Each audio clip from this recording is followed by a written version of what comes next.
Good evening, everyone. Welcome to the RantCast Podcast. I'm your host, Josh, also known as the Strange Bus. You can find me at twitch.tv/strangebus. That's twitch.tv/strangebus. We'll be bringing on Kurgan here in one moment. I just got to get my software up and running here. Go ahead and bring the rest of the stream back together here. Give me 1 second. There we go. We have life. We have life. Okay. Let's see if I can pick up Kurgan here. Kurgan, you're a go.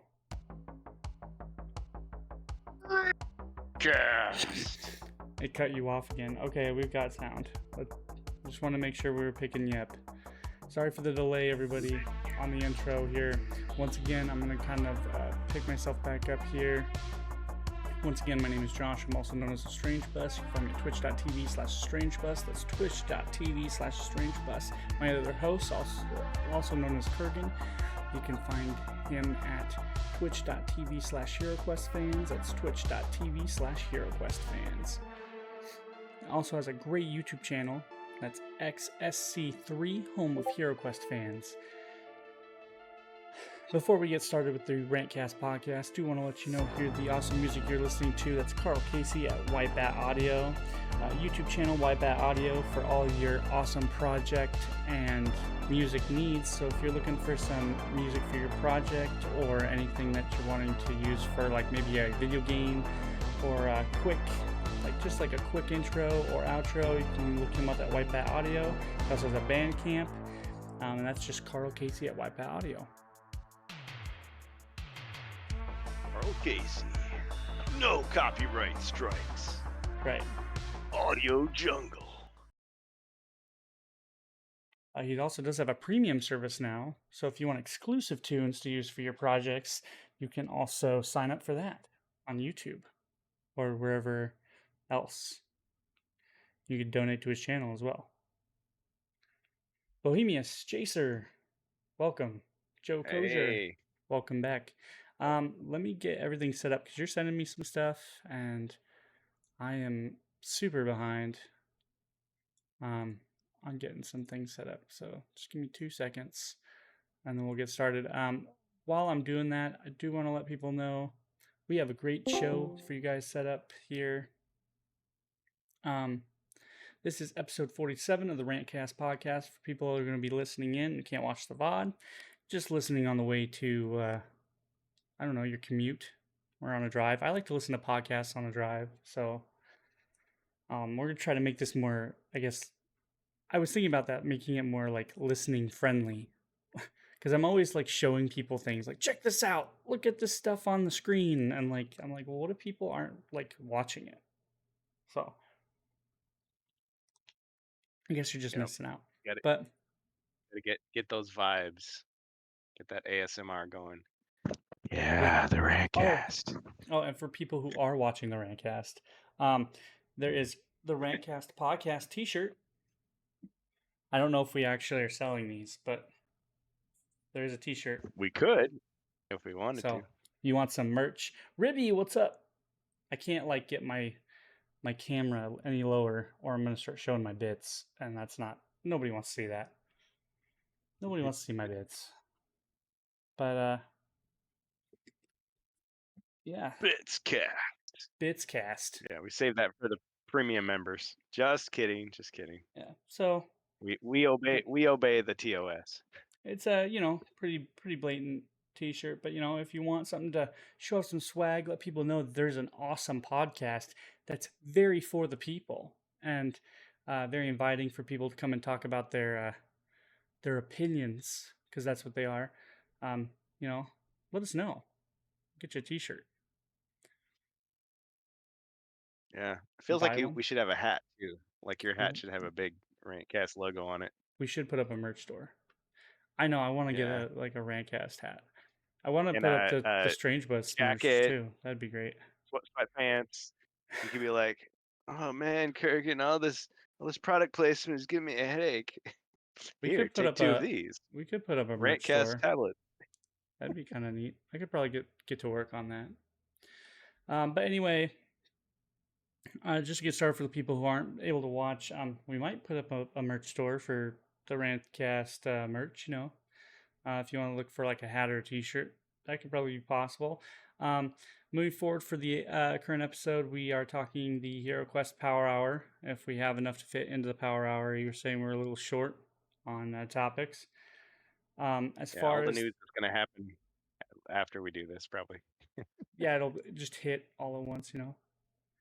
And then going forward after that, we're going to be talking some more Star Wars stuff because Star Wars is booming.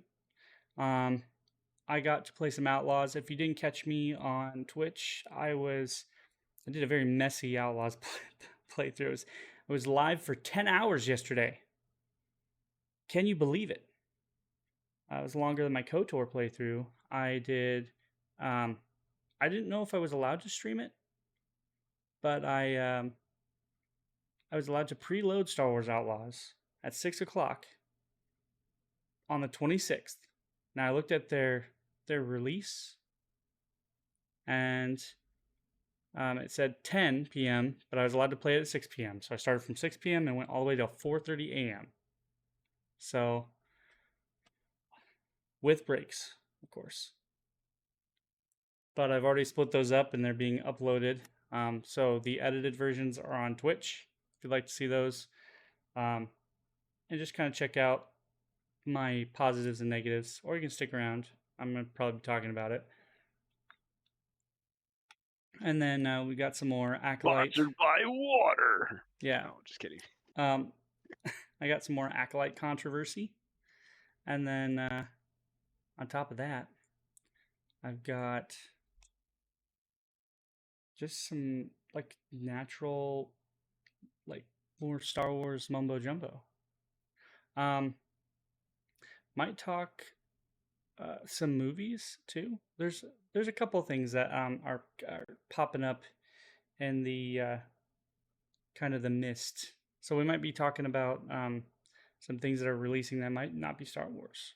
It'll get into some pop culture things, But we are leaving the podcast open for people who want to get involved as well. So the RantCast Podcast is open for people who want to join the discussion. So if you want to join the discussion, you're always welcome to join our Discord.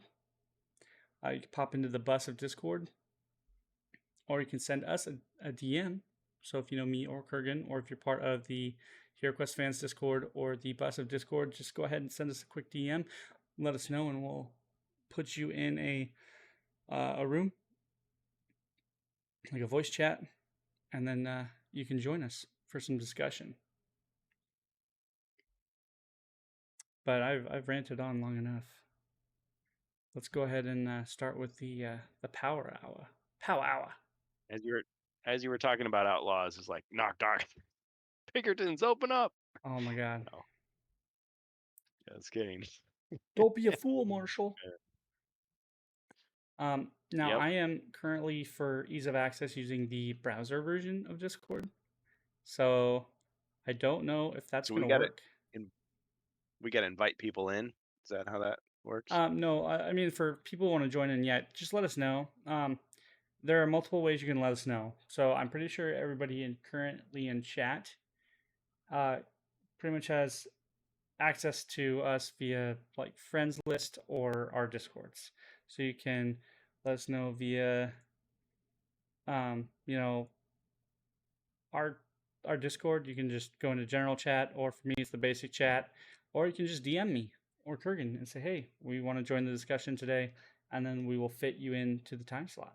Like after we're done with some of our topics, you can join us in a time slot and talk about whatever was on your mind on one of those topics, whether it be HeroQuest, Star Wars topic, whatever, and we'll just keep going. So just slide into those DMs. Yeah. Or if it's pressing you after the topic is done, like if you have anything you want to chime in about, let us know. We'll bring you on in. Yep. But yeah, All right. yeah, you can go ahead and bring us on into the HeroQuest Power Hour. I know that we were talking.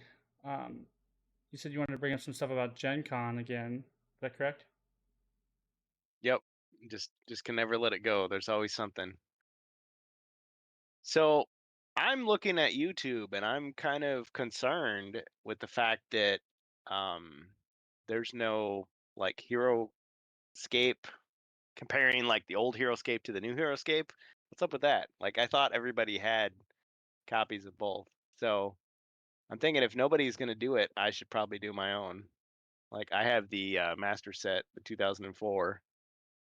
Now if the new set, all I did was I bought some jungle terrain, which is still sealed in the box. It's kind of weird. It's like one of those things like, oh man, I don't want to open it up, but I do. But I did want to talk about the scale of HeroScape because, as I mentioned before, when I was at the Avalon Hill booth at GenCon this year, um, I was witness to a little bit of a tease of, hey, wouldn't it be great if HeroScape and HeroQuest came together? So I was thinking about it, and there's a whole thread on Yield In now about what do you want to see in HeroQuest. So one of the questions was the crossover.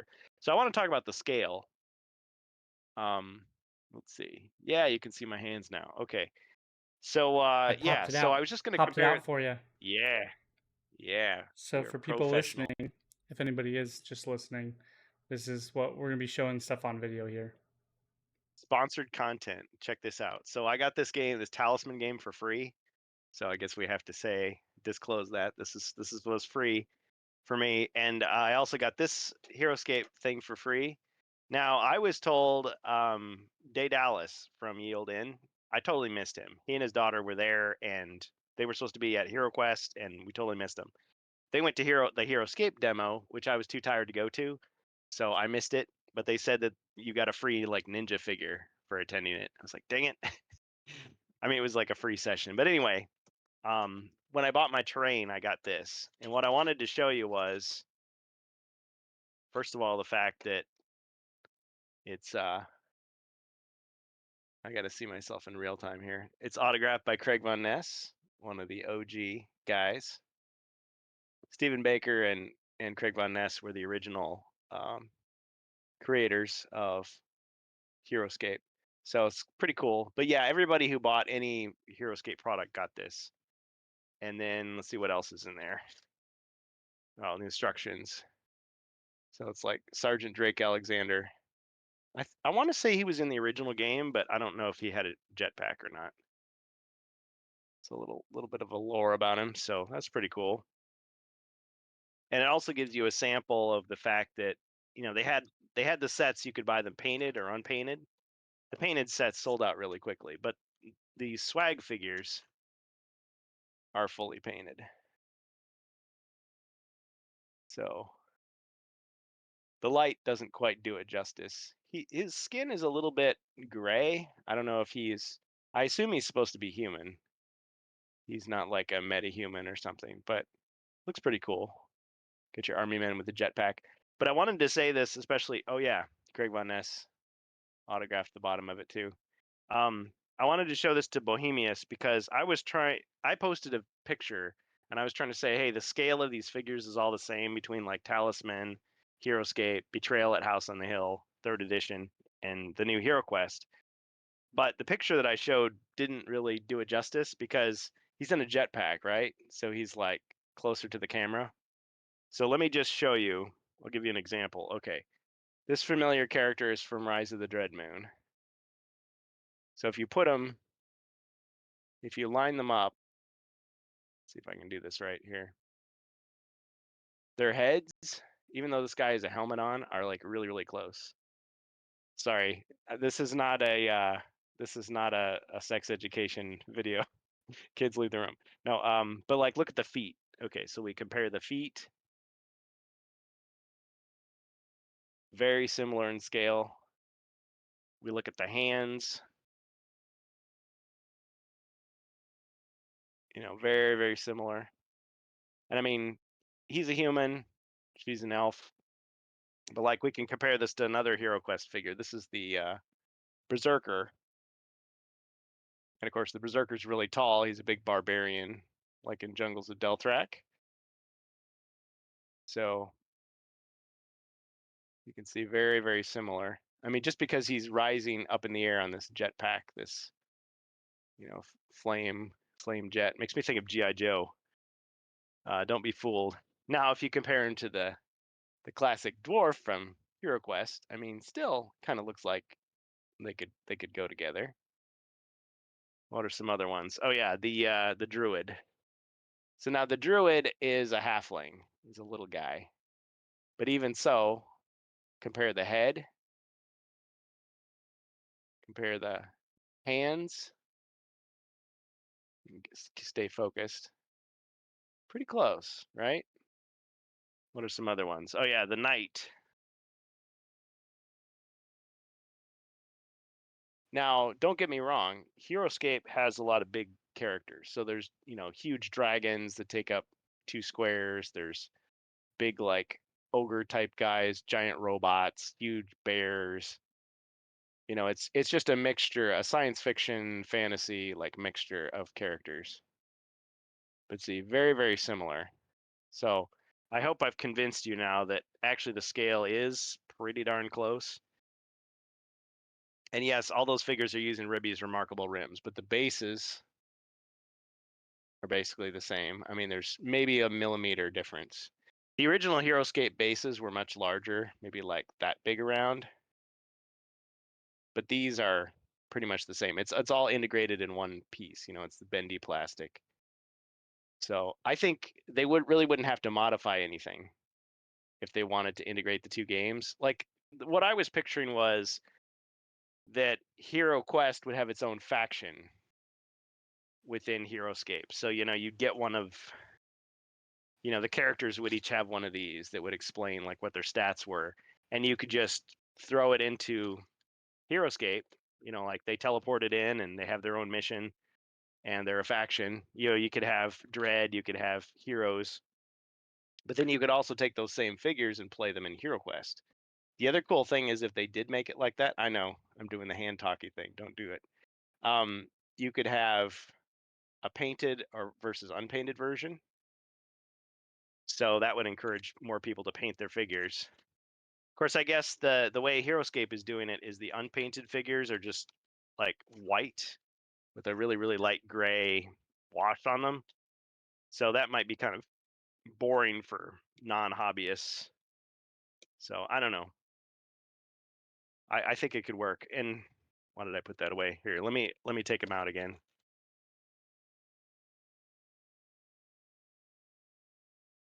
I think I've made my case that he is compatible. So this is Talisman. We'll just take Talisman out of there. And is this? Yes, it is autographed by Rob, one of the guys that worked on it in the original game. You have Here's a the lot massive menu. of great trinkets. Lots of trinkets. Yeah. So people were fawning over this poster. I mean, they just said, "Oh yeah, the artist who made it isn't here, so here you go." It was like, So that's kind of a we cool have a little couple poster. of things in chat here. I Comments? don't know. Yeah. Yeah, I can't see the chat, so you go for So it, man. I'll go ahead and rehash some stuff. Sorry, I missed the chat, but I'll start with Joe here. You said that supposedly the ninja figure should be available to everybody eventually. Jasher Well, that's commented 28 millimeter, 40 millimeter, nice the Drake promo. Every 10-year-old boy's dream character, army man with a sword and jetpack. yeah, this guy. Bohemius says, yes, now that I see them side by side, the scale is similar but not the same. Ribby says, remarkable. I should change my name to Remy. Probably not. I'm going to say no. No to that. You do Oh, have remarkable rims, but don't. Probably not. yeah. You get traffic, but not the kind that you want. Bohemius says, I thought I was way off. They gave Joe, these away too. if pre-orders are being shipped, then hopefully my base game should be showing up at my FLGS soon. And then Jason says that you Friendly can mix local game. them. What's that? Oh, friendly local game shop. For anybody who doesn't know what that stands for, FLGS. Go ahead. And then Jason says you can mix them in. Stats already work together. Add range and height stats to HeroQuest, or add me to HeroScape. I'm gonna paint those coins. Not shiny enough. Yeah, I've never played Talisman before. I'm just showing you what's in the box here. This is the 5th edition. They specifically designed it to be a shorter game, though, because I guess the regular game can go for like 4 to 6 hours. This is supposed to be a 2-hour game. Of course, I was thinking it's probably kind of like Monopoly. Like if you play it wrong, but you're having fun, you can just make it draw out and draw out. And then the person that you invited to come over is like, this game takes forever. I'm never playing this again. I think I played Talisman once or twice, if I remember right. Yeah? Oh, okay. You can show me. Yeah, I have a friend who's like a board game nut. No offense to anybody here. Like Yeah. he collects a lot of them. Like he's got like Oh, stuff yeah. from like like he's got stuff that you would play, like Settlers of Shiny. Catan, and then like he's got like Oh, stuff yeah. like the Halo board game, and like stuff that's just meant for like I don't know, for show, pretty much. Okay. So if we compare the scale of Talisman 5th edition to HeroScape, pretty close, right? So are we just comparing quality here then? I'm looking at the scale. So the question was, would they if they made any of these games like a crossover game with HeroQuest, would they have to change the scale to make it look like it fits? And I'm thinking not really. It's pretty darn close. Oh, like you could use the figures for Talisman Yeah, then? interchange. Okay. I mean, really, if they Yeah. were slightly larger or smaller, I'd probably still use them anyway. That's how Yeah, well, ghetto I I don't have am. a problem with it. I don't have a problem, mixing, these guys together. Like that's what I do. But yeah, even if you were a stickler for okay, One it's got to be large the same dwarf, style. one small dwarf. Yes. Yes. Yeah, I mean, Talisman as well has, your big guys and your small guys. So, you could compare and contrast, Hero But Quest, I have a question Talisman. for you. Can you use Yeah. these guys? What? Whoa. That would be like a super champion. Like that guy would have like a lot of stats. Or But is it a guy? Oh, the can helmet you comes off. use Wait a this minute. guy?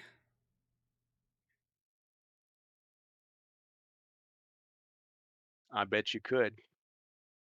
See, HeroScape is the battle for all time. So it could be anything. And they actually have like licensed characters. So I want to say there's D&D, there's Magic the Gathering, there's It just Marvel. becomes Smash Bros after that. Yeah, pretty much. The ultimate showdown of Ultimate Destiny. Yep. And only one will survive. Wonder who it will be. It could be all of Mr. that stuff. Rogers in a So, bloodstained sweater. yep. Sorry, for me, the scale is everything in a miniature game. Well, okay, so Bohemia, so here I am going to um, attempt to tickle your mind yet again. Uh, as far as the scale goes, like, are you talking about like it needs to be big, or does it need to be like small, or does it need to be like a certain size? What are you talking about? Like, scale is everything. Like, do they need to be like? Are you talking about they need to be the same size, or do the miniatures need to be really detailed? Like, I if you think look if at you painted all if these, you look at my Star Wars it'd miniatures, be hard to are you tell. like fuck that? Like, what do you? They all must be same scale. Okay, gotcha. The reason I stopped playing X Wing when I stopped to care about scale. Okay, all right. Well, to be fair though, X-Wing is a game about ships, and Star Wars fans especially get really particular about the dimensions of the ship. It's like, no, no, no, that Super Star Destroyer is 11 times bigger than the regular Star Destroyer. So if you're gonna give me this like fake one that's like too small, like get out of here. So as you can see, I'm just grabbing random figures and comparing them. So All right, I think Talisman is while you're really good showcasing these too. here real quick, I will be right back. My daughter pulled the curtains down in the bathroom, so I just let me go adjust Sounds this. like I'll the be sort of thing I would have done at that age. Yeah. yeah. Give me All one right, man. second. Okay, so see, I think if you painted all these guys and you just presented them to somebody who had never played these games before, they would probably think it was part of the same game. They wouldn't necessarily be able to tell. I mean, we can tell, but that's it. Let's see, something else here. Yes, with the remarkable rim. But I mean, if you take it off, oh, I've puttied it in there. Never mind. Let's see what's something else we can show.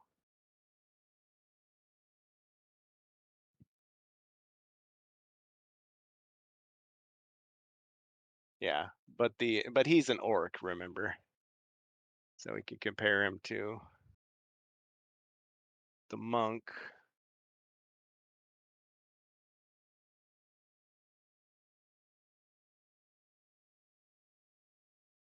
Ah, for a second there, I thought he had the wrong number of fingers. It's like, no, Clark Mitchell. Just kidding.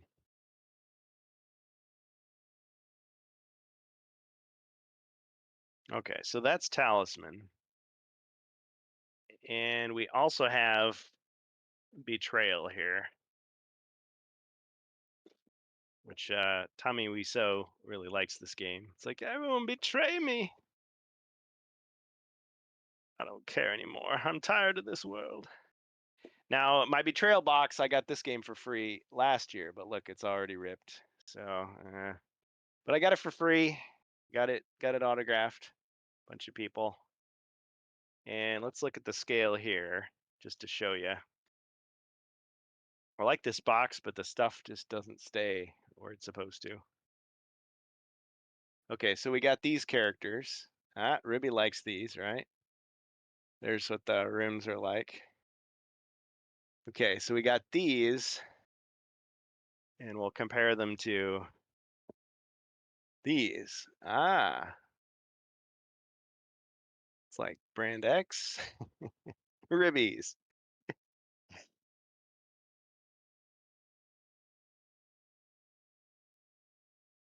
But yeah, anyway, I showed this figure and everybody was like, what? But it's because it's a little kid. If we get an adult size figure, I think we'll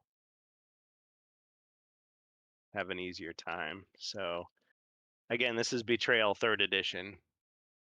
So these are the grown-ups. Betrayal. You know, these are not superheroes. But okay, so Drake Alexander. Okay, he looks a little bit bigger. I mean, he's a big buff guy, but So you know, if you take the helmet off, would that not work, Bohemius, if they were just a little small? Like that wouldn't bother me. And you were mentioning X-wing, right? Like you were saying, like hold on, you were mentioning that like the reason you stopped playing X-wing was because of the different scales. But isn't it like they were trying to match the scale of the ships though? Like weren't Star Destroyers and X-wing like? Didn't they have Star Destroyers and X-wing? Weren't they I meant to thought be I've bigger? seen them. They're huge. Yeah, and like Well, some of the ships I wondered like they couldn't actually make them like they couldn't make a model of the Death Star. It would be too big. Like you no, but couldn't like buy it. I did notice like if I remember right, like I think like the Falcon and like an X-wing were not like bigger than the other, unless like They I were just think they symbolic made like units. unless they made like special like versions of it or something like that. Okay, I think the like you said, yeah, like the Moldy Crow or something like that. It's like pretty much the same size. Yeah, I had them. That would be Um, Armada. Oh, okay, yeah, okay, never mind. there was Got me there confused was a then. Star Trek game as well. I remember it had this huge Borg cube that was like the size of a desk or something. It was something So crazy. did Armada have like like size difference ships then? Like if you, because I don't know much about Armada. Did Armada have This guy's kind of like small. freighters and stuff too? Because I don't know much about Armada.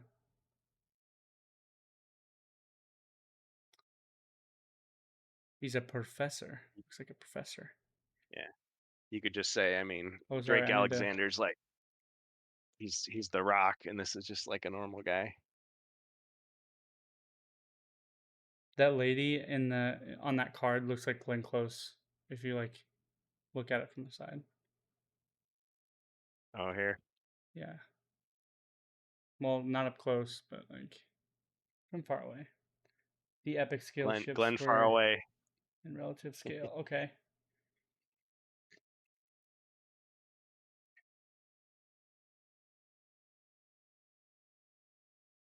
Betrayal is a fun little game. I've only played it one time, but I'd play it again.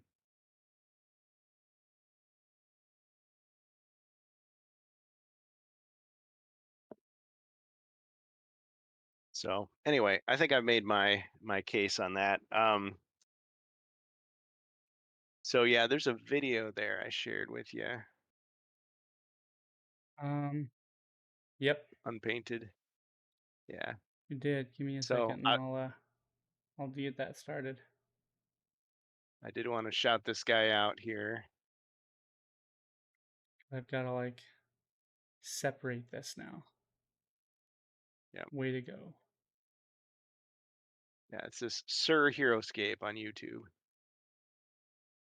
Oh no! I can't separate it. Oh yeah, I can. I can pop it out too. Oh my god, we're gonna have so many popped out windows. Oh man.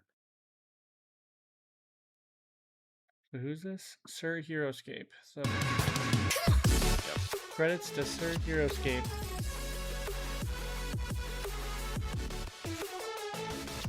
Oh man, Yeah, look so at he that does intro. Sir HeroScape here today, coming Yep. at you with an awesome, Whoa. exciting, crazy There he hype is. video. Yeah, The I want to say he was one of the guys. unboxing There was a lot of HeroScape people that Age were of talking about Annihilation the Wave HasLab 1. campaign. Yes, indeed. You are And going of to course, a lot of those my guys were very unboxing, Age disappointed of that the whole thing Annihilation fell right through. here, right behind us. Big old And box now from I Renegade. need to Thank go you, Renegade back and Studios, watch all these for videos to sending some see like product for what they said unboxing versus and then review. how they reacted to the We're new gonna one, dive into it because I'm today. really curious. Let's not Because wait any I mean I put a longer, lot of and stock into super what stoked. these Just like got this hardcore box fans from and the old ready days to dig in. So let's get our what they first think. Because I mean impressions, I didn't excitement, have HeroScape and back in all the the day. things. I didn't have HeroClix. I mean, Let's go do if it you would have together. asked me All right. about it, I See you on the other couldn't side. have told you much about it. Are we supposed to be listening to this guy? Unboxing video. We've got just No. two products Okay. left. These Well, are the I was just wanting to Age show of you like as he's Annihilation opening up unpainted the box, just kind of like you can skip ahead a little bit. Oh, All right. that bubble wrap. See, for the ASMR, you just need to stop right here and just start popping the bubbles for like 20 minutes, and then you unbox it. That's how you get the views, my friend.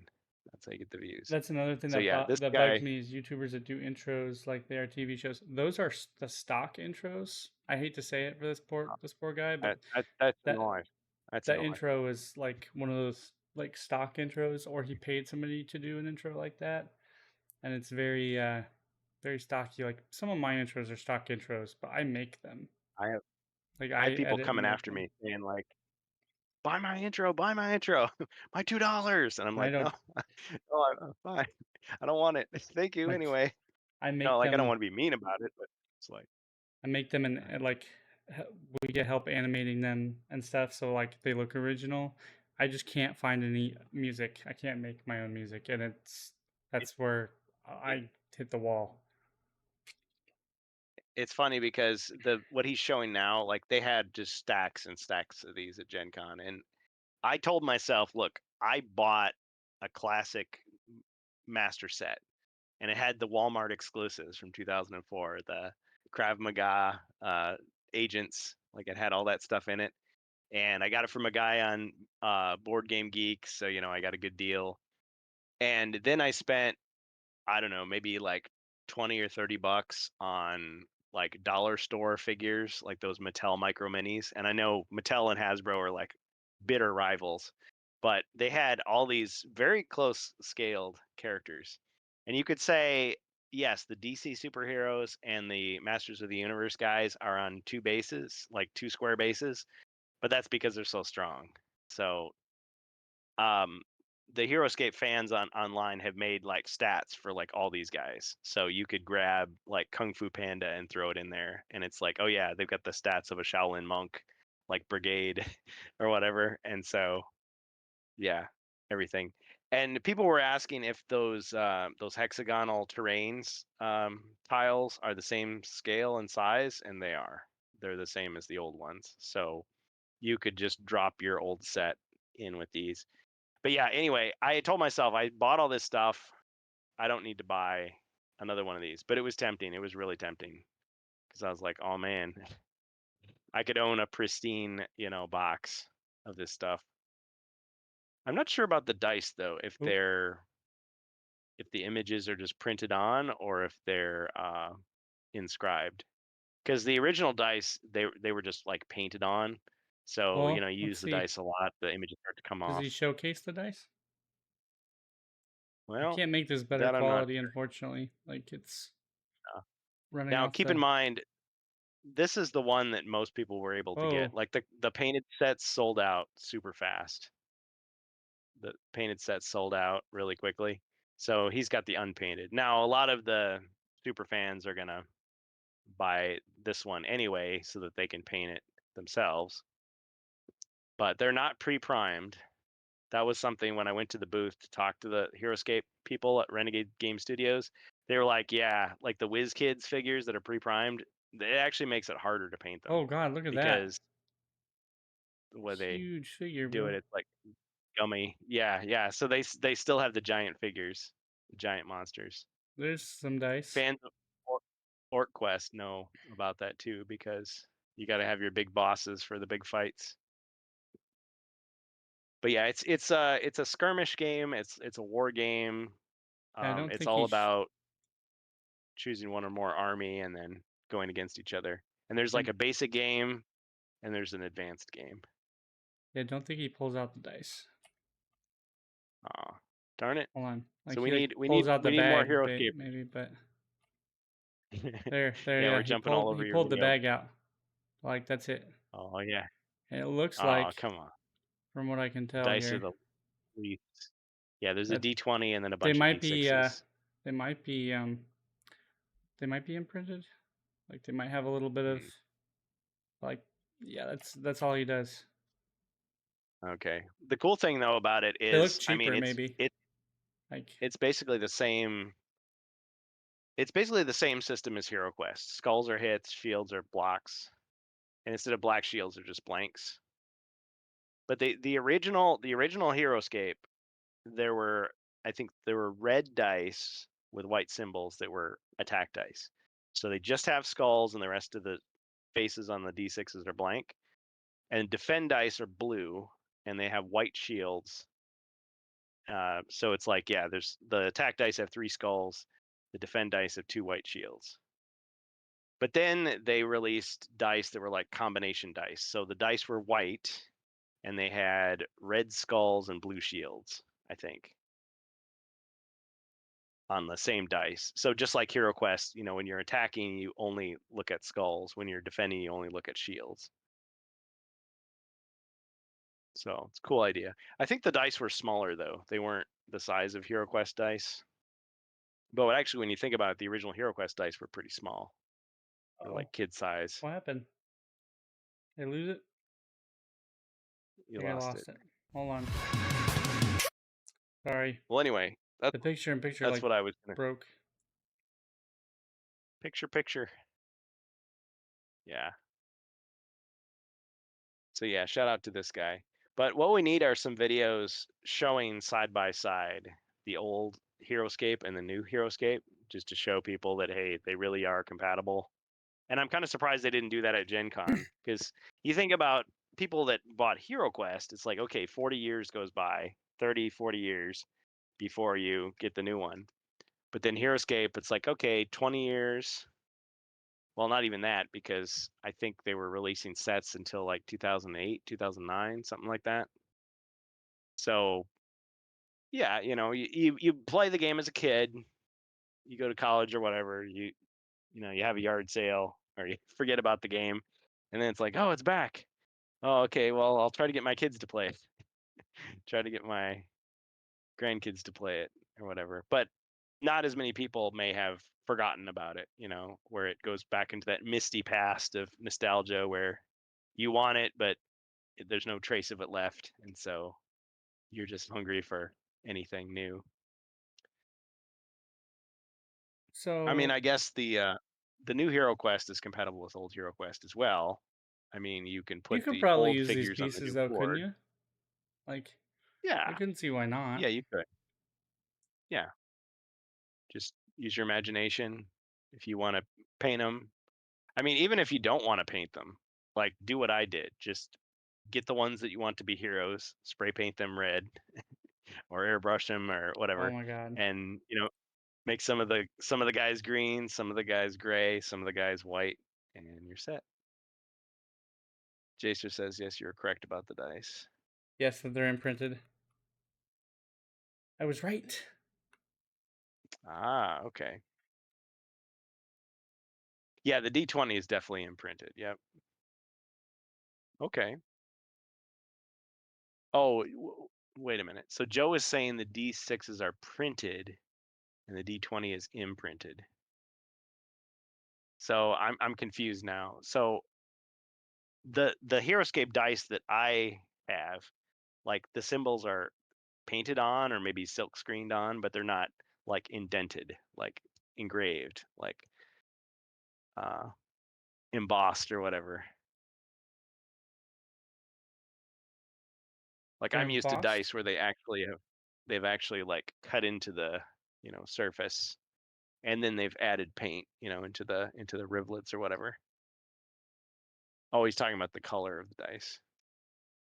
Yeah, they Oh, quickly okay. realized, oh, we don't have to sell as many dice if we just combine the attack and defend dice. So you roll your attack, then you hand the dice to the other guy, he rolls his defense, rather than having just two sets of dice. Of course, that cuts down on the confusion, because you're like, oh, I grabbed the red dice, of course I'm attacking. Oh, you grabbed the blue dice, of course you're defending.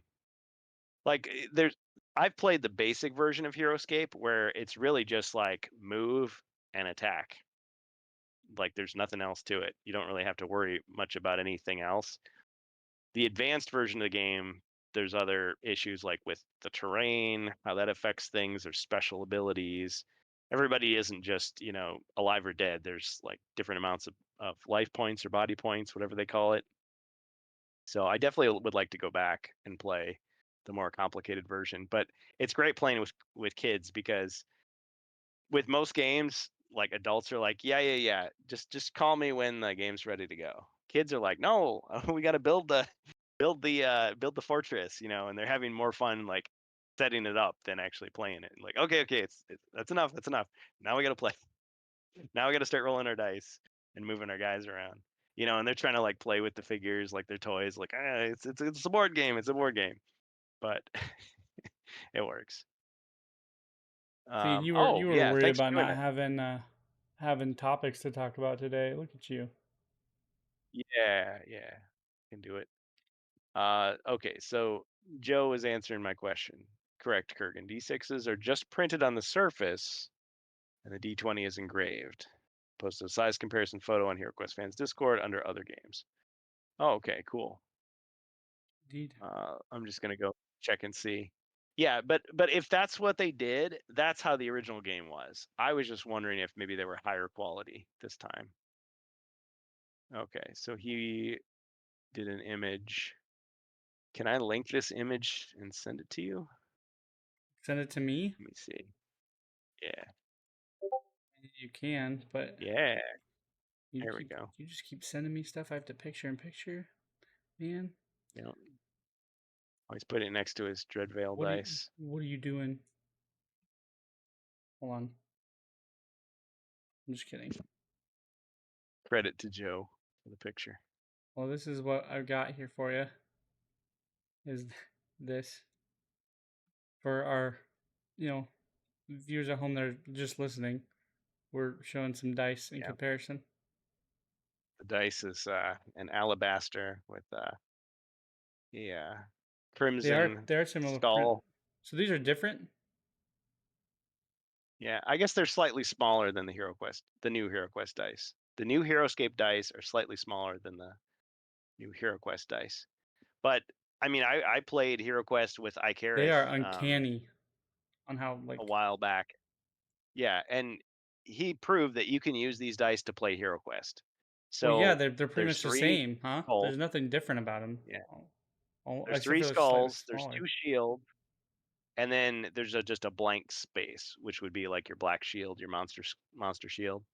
So yeah, you can play HeroQuest using those same dice, and that's how it was. And when I talked to Craig, I mean, he wouldn't do a sit-down interview. He wasn't cleared to do that by his bosses. But at the same time, it was like he's like, yeah, I liked the mechanics that Stephen Baker had going for HeroQuest, so I got together with him. You know, we were gonna develop this game, and went from there. So it was a really good match. And I was thinking, like, man, how cool would it be if not only they did the HeroScape HeroQuest crossover, but they could get Craig Von Ness and Stephen Baker to work on it together? Think about it. Bring the band back together for one last adventure. I mean, there isn't really that much to do. They would just whip up a little lore card and get the character stats. They could give direction on what the sculpts would look like. Somebody else would probably do the artwork, but you could get a whole new set of sculpts for all the characters again. The basic characters. You could have this would be a way that you could do the villains pack that I was talking about. People were saying, well, it would sure be nice to have another copy of the Witch Lord, like an actual figure dedicated. You could create it and then just package it as a HeroScape HeroQuest crossover. The Witch Lord and his followers, they teleport in. You get some skeletons, get some zombies with new weapons. You could get some orcs in there. You could get an orc warlord. So Joe posted another comparison to the OG HeroQuest dice. If you're interested, I'm gonna make you do some more Can- work. make me do some more work. Yes, very good. That's okay. Thanks, Joe.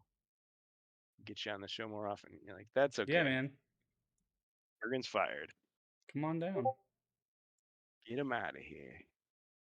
Get him out of here. Get out of here. Forget about it. All right. So yep. So on the right, you've got the set wooden. of dice. That looks loved. Yes, very loved. The original Very loved. 1989/1990/1991 wooden HeroQuest dice, which are inscribed. Those have probably been in somebody's mouth. Yeah. One of ours was chewed by a dog.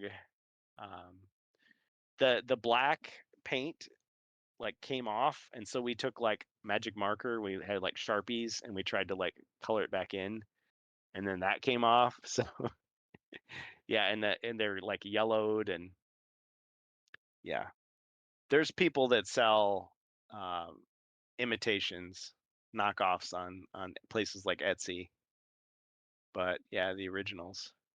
Yeah, so they are really pretty much the same size. And actually, if you have Battle Masters, another game, the European dice are the same size as the HeroQuest dice, except they're plastic.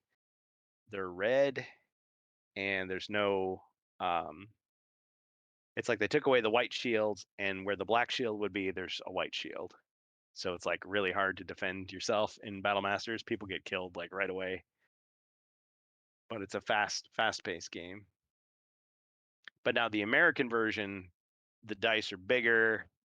They're a different shade of red, and the images are only painted on. So if you buy Battle Masters like the US version, the dice look like crap, unfortunately.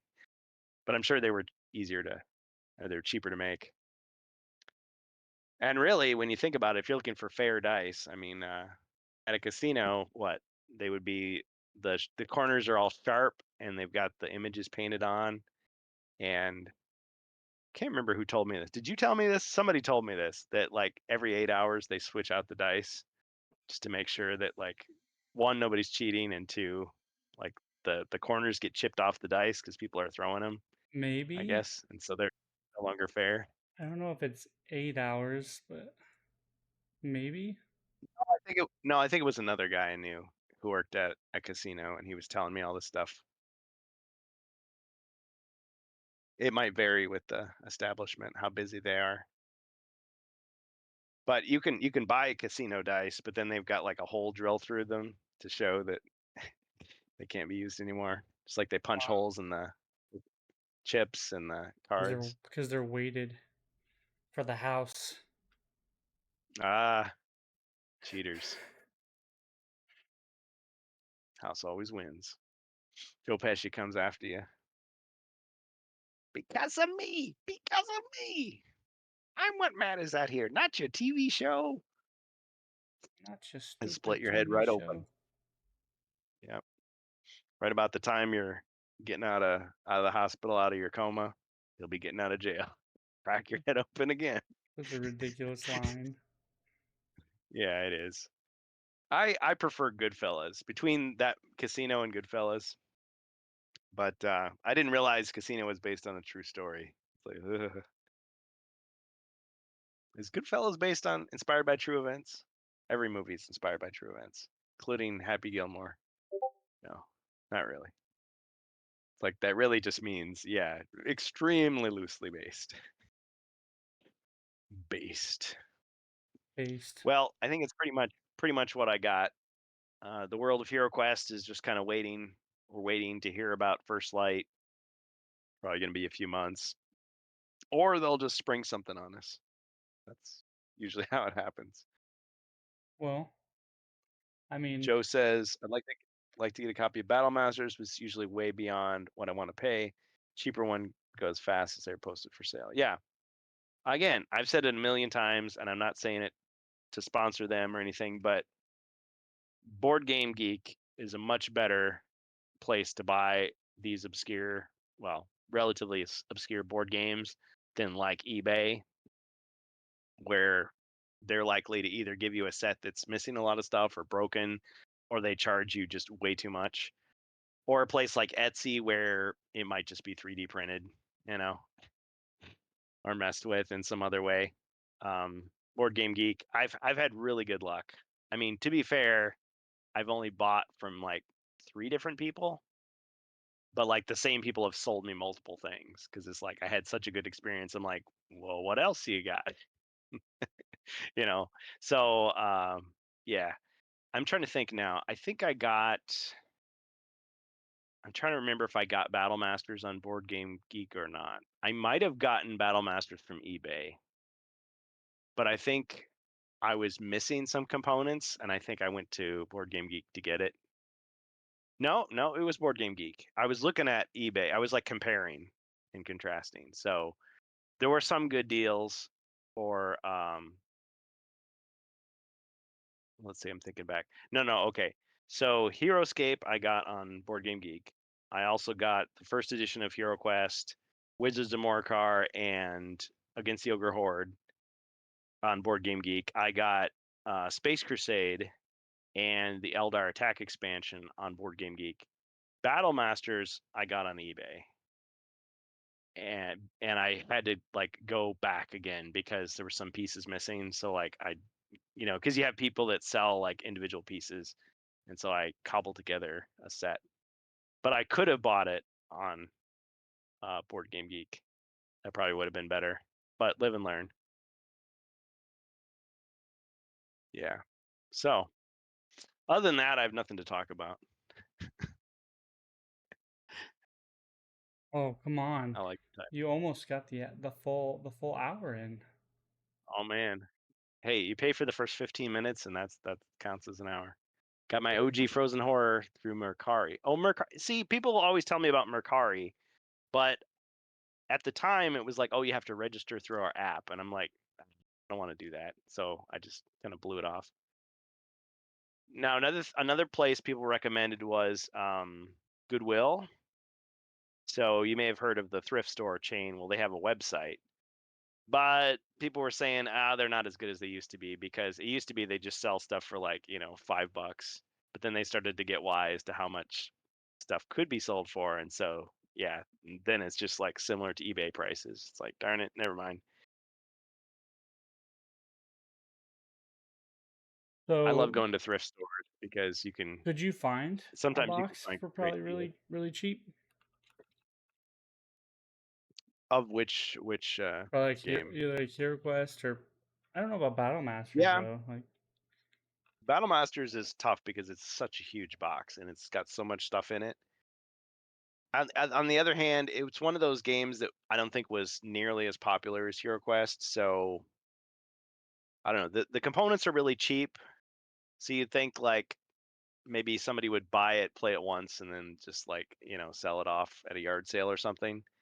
But the pieces are maybe extremely broken. I mean, the one I got, I had to glue a lot of pieces together, and there were like swords and lances missing. So I was like making them out of like cocktail skewers and stuff. It was kind of fun. It was like a little hobby project, but yeah, I knew what I was getting. There's a good one on eBay for $75, missing a few parts. Oh, Jacer, what's on eBay missing a few parts? Which one are you talking about? Because I know we're jumping around from game to game here. Classic Hero Quest, there's a lot of copies out there. Oh, he's talking about Battle Masters. Well, that's pretty good. I think that the general going rate for these games is like 175. That's probably what you can expect to pay. Because yes, you will find, $100 or less, but it's usually, it's missing a lot of pieces. You buy the individual pieces, you add it together, you end up paying about the same. But sometimes that's the thing to do rather than looking for that perfect set that happens to have every single thing in it. Yeah, it's less of a hassle, but they're going to charge you more. People want those unpunched tile sheets. It's like, whatever. I mean, I've reprinted tiles from like Board Game Maker and punched them out. I mean, it's kind of fun, I guess, but I mean, either you're going to keep it pristine in the box or you're going to play it. Like, just pick one. So, yeah. Now, if you want to see somebody who's got a lot of classic board games, look at Amalgam Ash's archive. oh dude, Uh, that guy like That guy, sped run his whole entire collection, from what you told me. yeah, pretty much.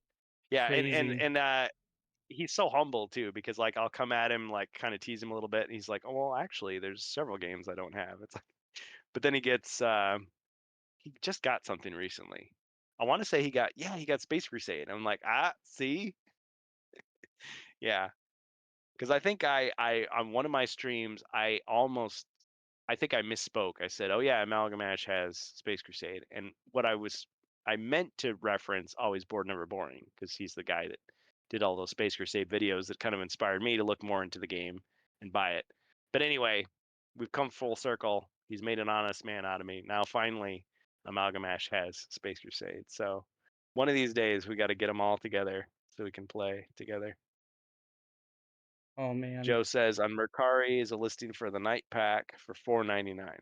Oh, $499, marked down from $600. Yeah, forget it. I mean, no. The Guardian Knight is cool, but he's not that cool.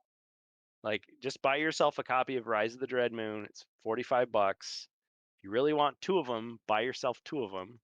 That's $90.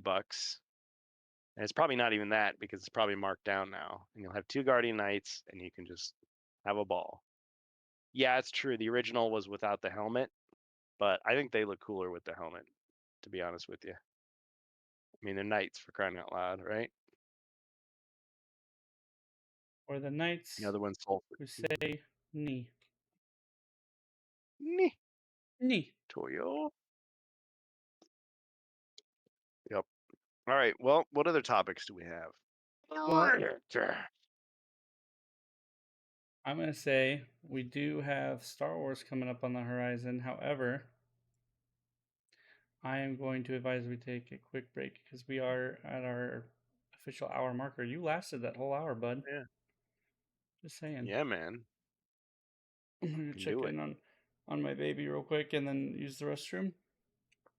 give us some time for Right. break and switch over everything. Give everybody a chance to cool down. If you do want to join the discussion about the HeroQuest stuff live before we switch topics, you're more than welcome to. Give us a DM while we're on our break, and we can add in some time for a topic of conversation.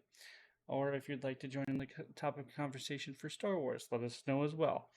Like I said, you can always message me or Kurgan, or you can message our Discords, and we'd be happy to reply back and add you to the voice chat. So we'll go ahead and take a quick break here. We'll put on some music, and then don't go away. There'll be more RantCasts to come. More to come on the RantCast. That's right. Be right back. Back.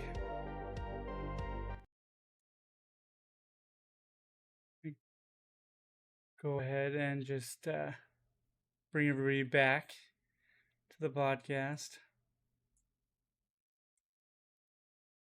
Kurgan, you're back. Whenever you want to give us our patented RantCast. RantCast. We gotta find a way to get NVIDIA Broadcast to quit canceling you out. Canceled by NVIDIA. Anyway, if you're just tuning in, or like I said, if you're just listening in, because I'm just now, after 40 episodes, starting to have sympathy for people who just listen and don't watch. You're listening to the RantCast Podcast. This is episode 47. I am Josh, also known as the Strange Bus. And I have my other host here, Kurgan, also known as HeroQuest Fans. And we were just talking about the HeroQuest Power Hour and comparing miniature sizes. Yep. As I sit on my throne made of gold. Yeah. Anyway. What about NVIDIA? You sucksores, as we used to say back in the day. Funny thing is, like, back then, it was like, no, man, NVIDIA, they do great work. They are Great work. Totally awesome stuff. Just like Konami. It's like Konami. It's like, I love Konami. Oh, don't talk. So great. Don't talk about. Don't. Yeah. I actually have to deal with them sometimes at work now. Oh man. So for business purposes. Because because me being in that business, in the gambling business now, it's one of those things where sooner or later I run into Konami techs, and they're very rare in my neck of the woods. But yeah. So just, your games suck. Nothing personal. Well, they mainline a lot of the gambling industry. So actually, a lot of their machines are. Well, I think their newer ones are built better, but anyway. Neither here nor there, I guess. Yeah, we're here to talk about Star Wars. When I see those signs, like when I'm driving down the highway and I see a sign that says video gaming, I get excited, and then I realize that it's just gambling machines. I'm like, dang it.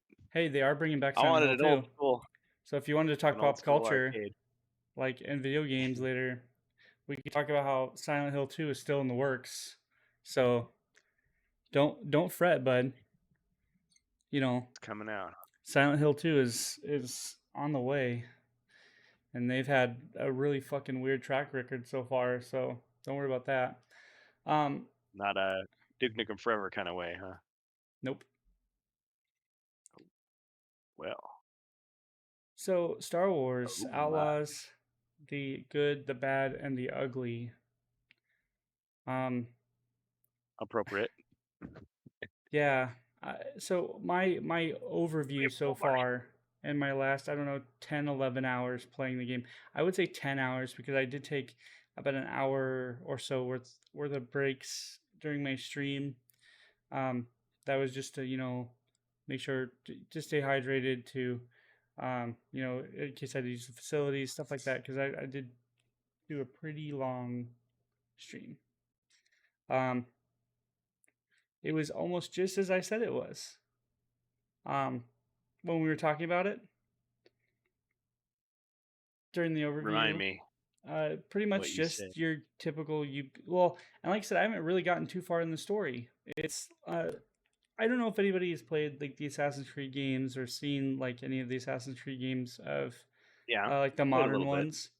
It has kind of that formula, at least for me, where it bombards you with a lot of like side quests and a lot of like um, cookie Oh, cutter, excuse me. No, like cookie cutter I played quests. Assassin's Creed 2. That was like 2009. Oh, so that's no, that was good.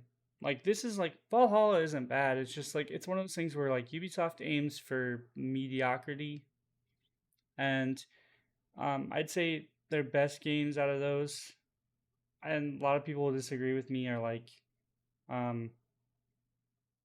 they could be like The Division or Wildlands or Breakpoint, like they're military shooters, because their open world is actually something you can do stuff in that, because it's utilizing like combat and exploration. You could tackle the missions that you are assigned however you want. Like if you want to go in there into a town that's overtaken by terrorists or insurgents, and you just want to gun them down, then fine. It could be hard, but you could do it.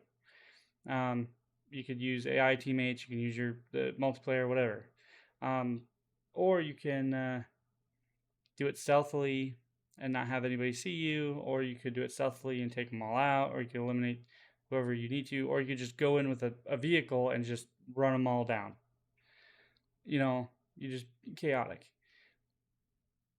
Unlike with Assassin's Creed, the newer ones, where like they kind of like hold your hand and want you to play a certain way, or like Far Cry, where it's like they want you to play as the character they envision would be. They give you kind of multiple options on how to tackle a scenario, but at the same time, you're kind of being handheld through an open world environment.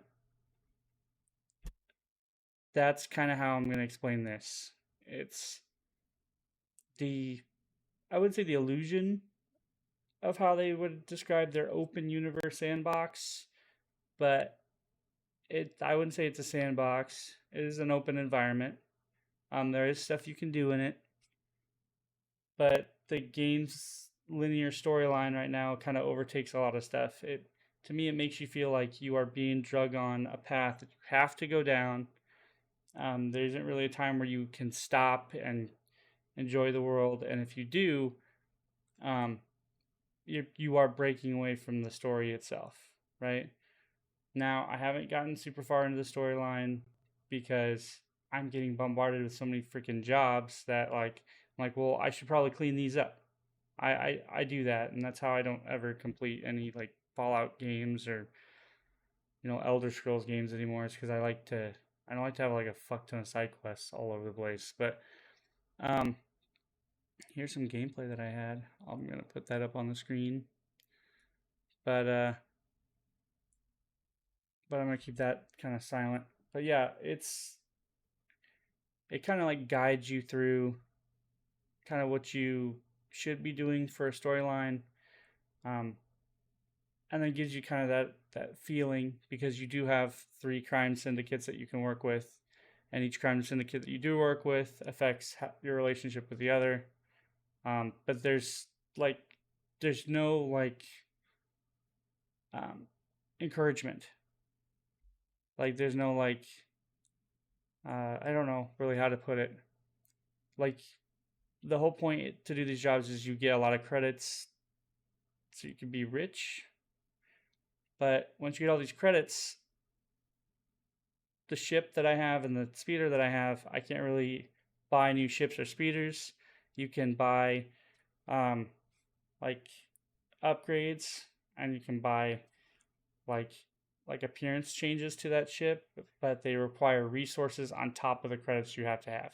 So you have to go out and grind, or find those resources, which are not super hard to find, but it defeats the purpose of having getting paid. and there's not from what I can tell, there's not a whole lot to buy yet. Now, like I said, I haven't been to the other planets. I've only been on my first real planet, but like still, there's not a whole lot to do, you know. So I'm just racking up all these credits, and I'm like, cool, I just completed this job, but there's no experience, there's no real reward. So it's a very soulless environment. Other than that, the game looks great. Plays really well. As far as like gameplay wise, it frustrates me because I'm not great at stealth games, but it plays well as in like if you want an adventure game where you can choose wherever you want to go on that planet, or attack a situation however you want to do it. It gives you that option. But I think what interrupts that too is the fact that the game also has humongous performance issues. But I'm going to forgive that because the game's 3 days before its launch, and there isn't an official patch out. The game plays well, but if you're buying it on PC, you have to have a good system for it, because like the game has like a memory leak or something.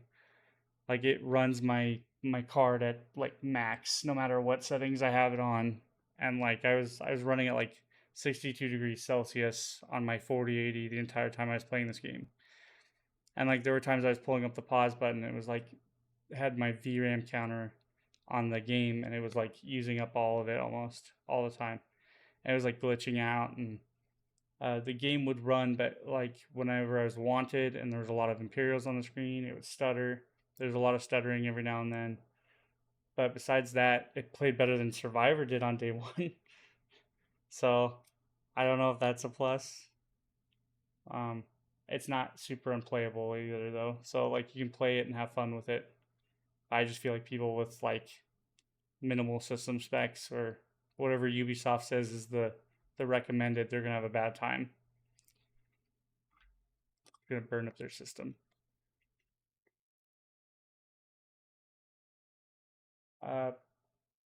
Yeah, besides that, I mean, I feel like I'm gonna get another 10 hours into this and not have any other encouragement to keep playing other than what happens in the story. Like with most linear single player games, there's an encouragement to feel for the character. There's an encouragement to keep playing because you either want to know what happens in the story, or you want to, if it's the Grand Theft Auto Star Wars, you want to get like different cars, different ships, different speeders. You want to be able to build certain things, like in Starfield, even in like the Starfield Star Wars mod, you want to.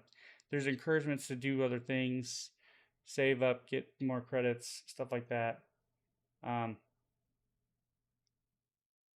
But here there isn't any of that from what I can tell. Like you get extra stuff, like you get different blaster types. You can change your clothes, which is nice. But a lot of that is tedious to get to. So no briar pistol. No. It's just like different appearances, like different paint jobs to the pistol. It's very lazy. So like I said, it's very mediocre. Mediocre. Yeah. So Oh, that's a shame. like I said, you can change the appearance. You got it's the like game for free, or did you have to? Yeah. You had to pay for. Yeah, and that's what I'm saying is like the like with Jedi Fallen Order, you had the one ship in Fallen Order, the Mantis. You could change how the Mantis looked. You could have changed Cal Kestis's like. He had the poncho in the first one. You couldn't really change his look, but he had the poncho. You could change his poncho. That's kind of what they're doing here. They kind of went one level up. You could change your jacket, And I think since I was given the code that had the pre-order bonus on it, they gave her like the Han outfit. And See, ever since So- Lando put it on, like anybody can wear it. stream friendly. Yeah. It's alright. I'm just like my webcam's up too high.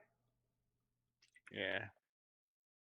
But yeah, like and like I haven't found like how you can change like your appearance for your speeder and stuff. Like it's just like once again like I don't know how far I have to get in the game, but like I'm it's like with Valhalla, man. Valhalla took like 12 hours before like the game actually started.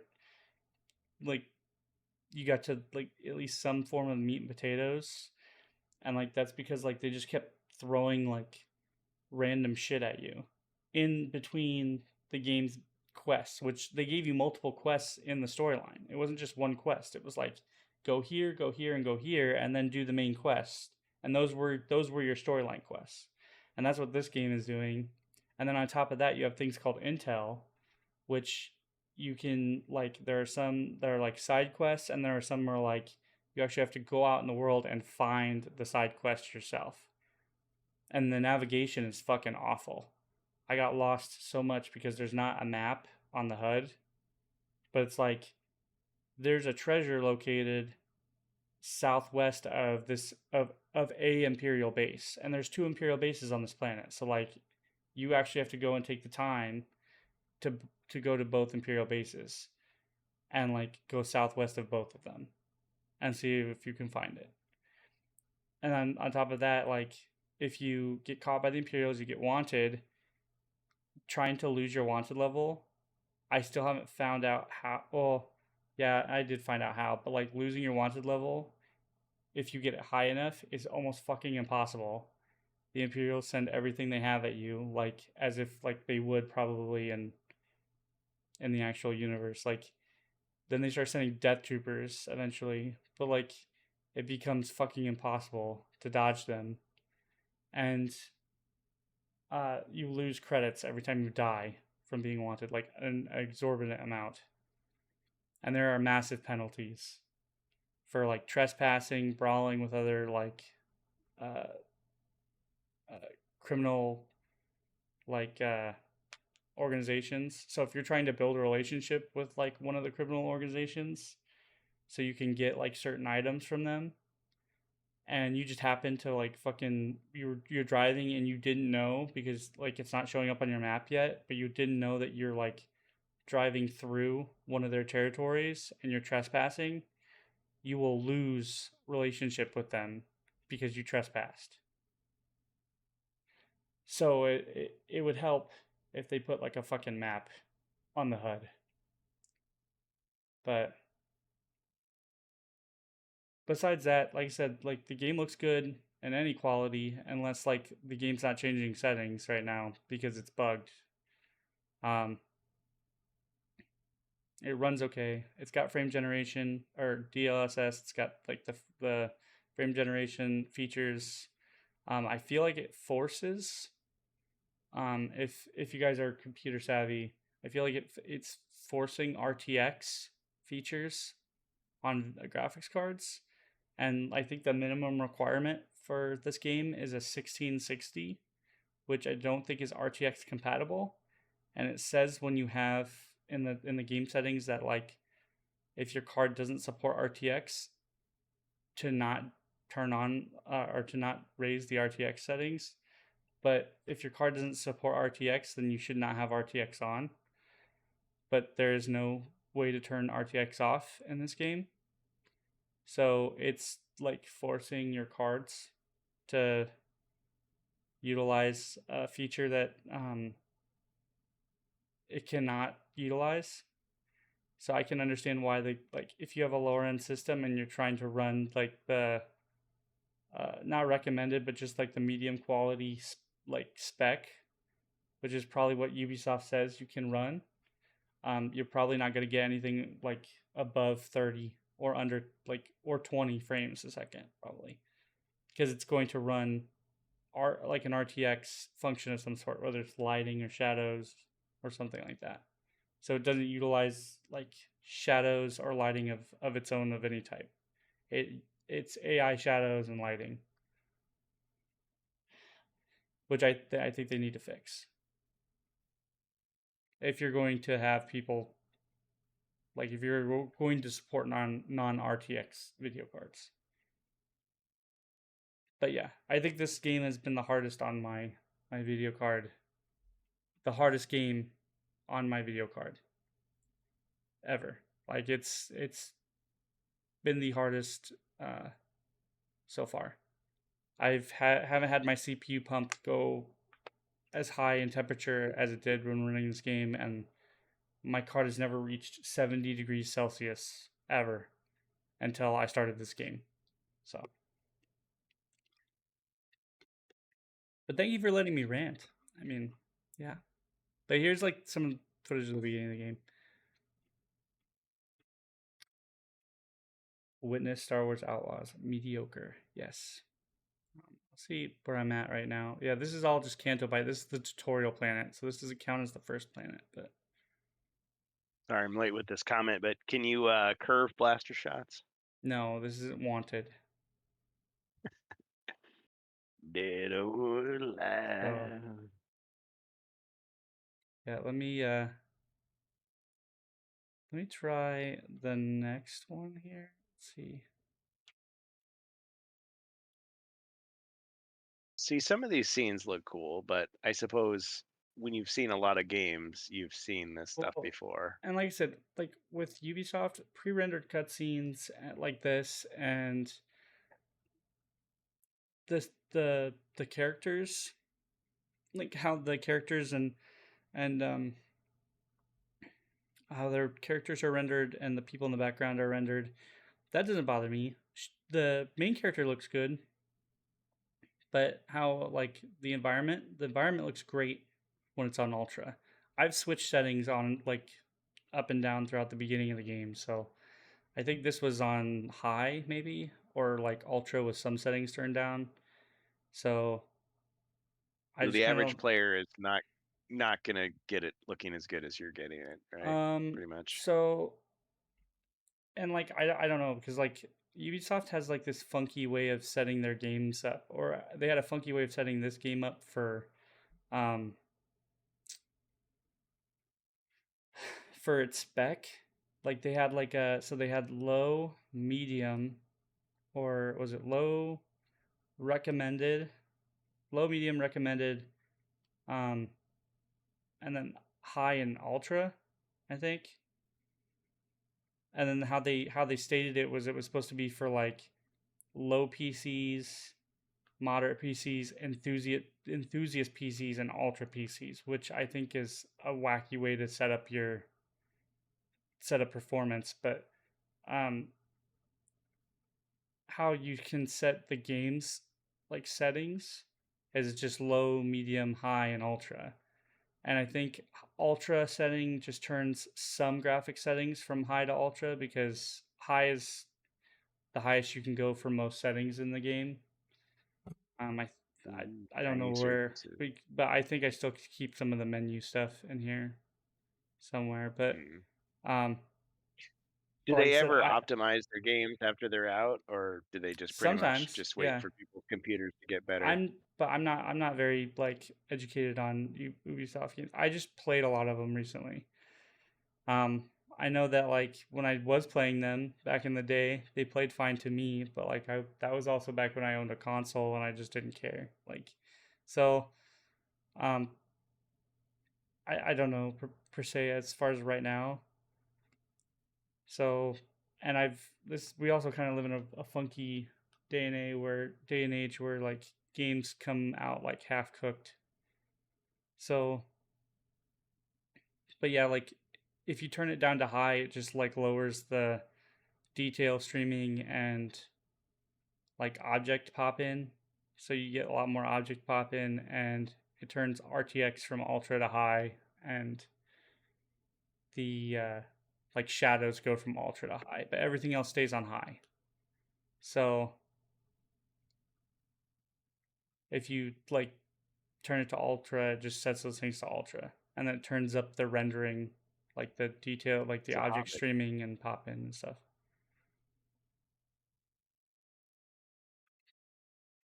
But yeah, like turning it from like low to medium just lowers RTX and like graphics qualities down to medium and low. But I don't particularly like, I didn't see too much of a difference. Except for like in the lighting, of course. I had a problem with this part. The hair looks a little better. Yeah. It was, like her hair looked like WWE games 2016. But there are a lot of missions where like if you're going into like a syndicate like territory, like the Pike District, or if you're going into go see Crimson Dawn, you have to go like into their district to grab something. You can't get caught, and there's a lot of missions where it's like you cannot get caught or an alarm can't get raised. It annoys the shit out of me because, like I said, there's a lot of games where like they give you multiple options. It just makes it really tough to do the combat option, like with Hitman. Like here, it doesn't do that, and there's a lot of missions where it's just like stealth your way through it. Don't get caught. I'm like, why even have combat at that point? Like before, I thought it was just like typical Ubisoft where you're like marking down like enemies and shit. But like no, like it's just a lot of stealth. It's an abnormal amount of stealth. And like for some people that might not be a problem, but it's going to be really mundane when you're just sneaking all the time. Yeah, I prefer a straight fight to all that sneaking around. Well, but like a game like Shadow of Mordor, where it's kind of fun to sneak around, or maybe Assassin's Creed, I don't know. Well, not just that. Really, it's like they had variety to their stealth. Like you could approach something multiple times, or this is on ultra. This is when I turned everything up all the way. But this is I don't know. This is like kind of when I'm trying to think of it a certain way. Sorry, I had a flashback of when you AVGN. tell somebody to play the same. You tell somebody to play the same mission over and over and over again, and to do the same thing. And like I said, it gets mundane after a while. Now there are going to be 3 worlds, and if they're going to all be like this, you're going to burn out. And there's no major rewards. Like that's idiotic. Like if all you're going to get out of this is like some clothing and like blaster skins and like minor upgrades to your blaster to help you overcome like somewhat more challenging like enemies, then okay. But like I said, you need something that encourages you to keep going. And like they toted this with weapons and stuff. Yeah, they toted this as an open world like sandbox. So there has to be something other than the storyline and the rewards you get in the storyline that have to keep me going. Like I said, with Grand Theft Auto and Red Dead Redemption and Saints Row and stuff, there were things besides the storyline and the weird side quests that kept you going, right? And the whole point, it's not exactly smuggling. It's not even bounty hunting either. It's like crime. You are, well, you kind of like a bounty hunter. You're more of a mercenary, if anything, in this game. Hence the title Outlaw, because you kind of are playing a kind of a scumbag the whole time. You can choose to be loyal to one syndicate, but it won't get you anywhere. Like the whole point of the game, from how the game told me, was you play each syndicate to your advantage. And like, so right now I'm on a planet that the Pikes technically own, but I'm getting missions from the Hut Cartel and from Crimson Dawn. And at the end, like some missions will randomly end up like, oh no, the Hut Cartel gave me a mission, but one of the Pikes shows up and says, we want you to, or Crimson Dawn shows up and says, we want you to sell this to us. So the Huts will pay you double. And you have the choice to either stick with the Huts or go with Crimson Dawn. And it affects your reputation with the syndicates, of course. But you could choose to kill the guy and go back with the Huts, or you could choose to just sell him out. And that's that's like kind of one of the missions is like, and that's interesting. I like that. Like I like you get a lot of multiple choice in this game, but like there's no like besides the reputation thing, I haven't seen any like real consequences. Mm. But what you've got is it the full game, or is there Yeah, it's a going to full be game. more?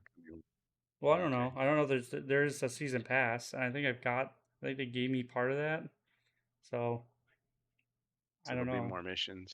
There might be DLC for this, but like, Well, Flappy Bunny is kind of. I mean, I kind of makes me think of like the old Shadow Dance or Shinobi things where your little creature jumps on the guy and you got to take him down. But he's just such a cute little guy. He couldn't they make you really do any harm. overuse the shit out of that pet, and I don't like it. I can't He's a remember what his name chub. is because I tend to not like. Oh, it's Nyx. Yeah, I forgot. I tend not to like to use him, and there are parts in the game where they want you to rely on him, like especially in the stealth sections. Like they want you to distract like troopers and stuff so you can sneak past him. But like the big thing is like troopers don't always respond. The AI gets stupid, and like they don't always respond to Nyx like in the way that you want them to. Like they'll stay in the same direction that you're facing, and then they'll like fucking notice you, and then it's game over. Like like right there. Like sometimes the AI doesn't notice that you're in combat. Like, and they'll Yeah. be like, I okay, wish like what they was would just that? say And then you like lost. They sometimes, would like let me try to fight my way out of well, it. and then Let me sometimes see. like the AI will see you from like a fucking mile away, and they'll try to investigate, and it's like really weird. So, like I said, I don't think with the minor issues, I don't think they're gonna fix all of this stuff. Like I said, it's Ubisoft. They tend to Not release deep. money laundering games and weird, like mediocre bullshit. And like I said, this is good. I expected something way worse than this. So, Okay.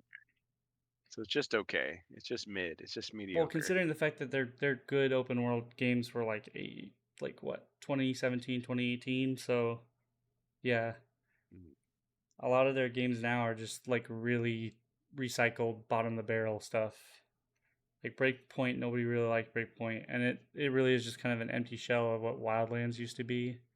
I can play it, but like it does get really boring after a while. There is no like You're saying go motivation. back to their old games. Go back to the Well, old yeah, games. because like I said, video games usually have a motivation. You have a motivation to keep doing what you're doing, right? If there's no motivation, unless the tasks you're doing are so much fun that you don't care about that. like I But said, I could betray as many parts of the syndicate as I want and get all the credits. And like I said, you can even steal from the syndicates that you're with if you get their vault keys and like steal from their vaults. But like, what I've yet to find a reason to use all the credits that I have. Besides, like, unless there's I no have penalty for crossing the mob.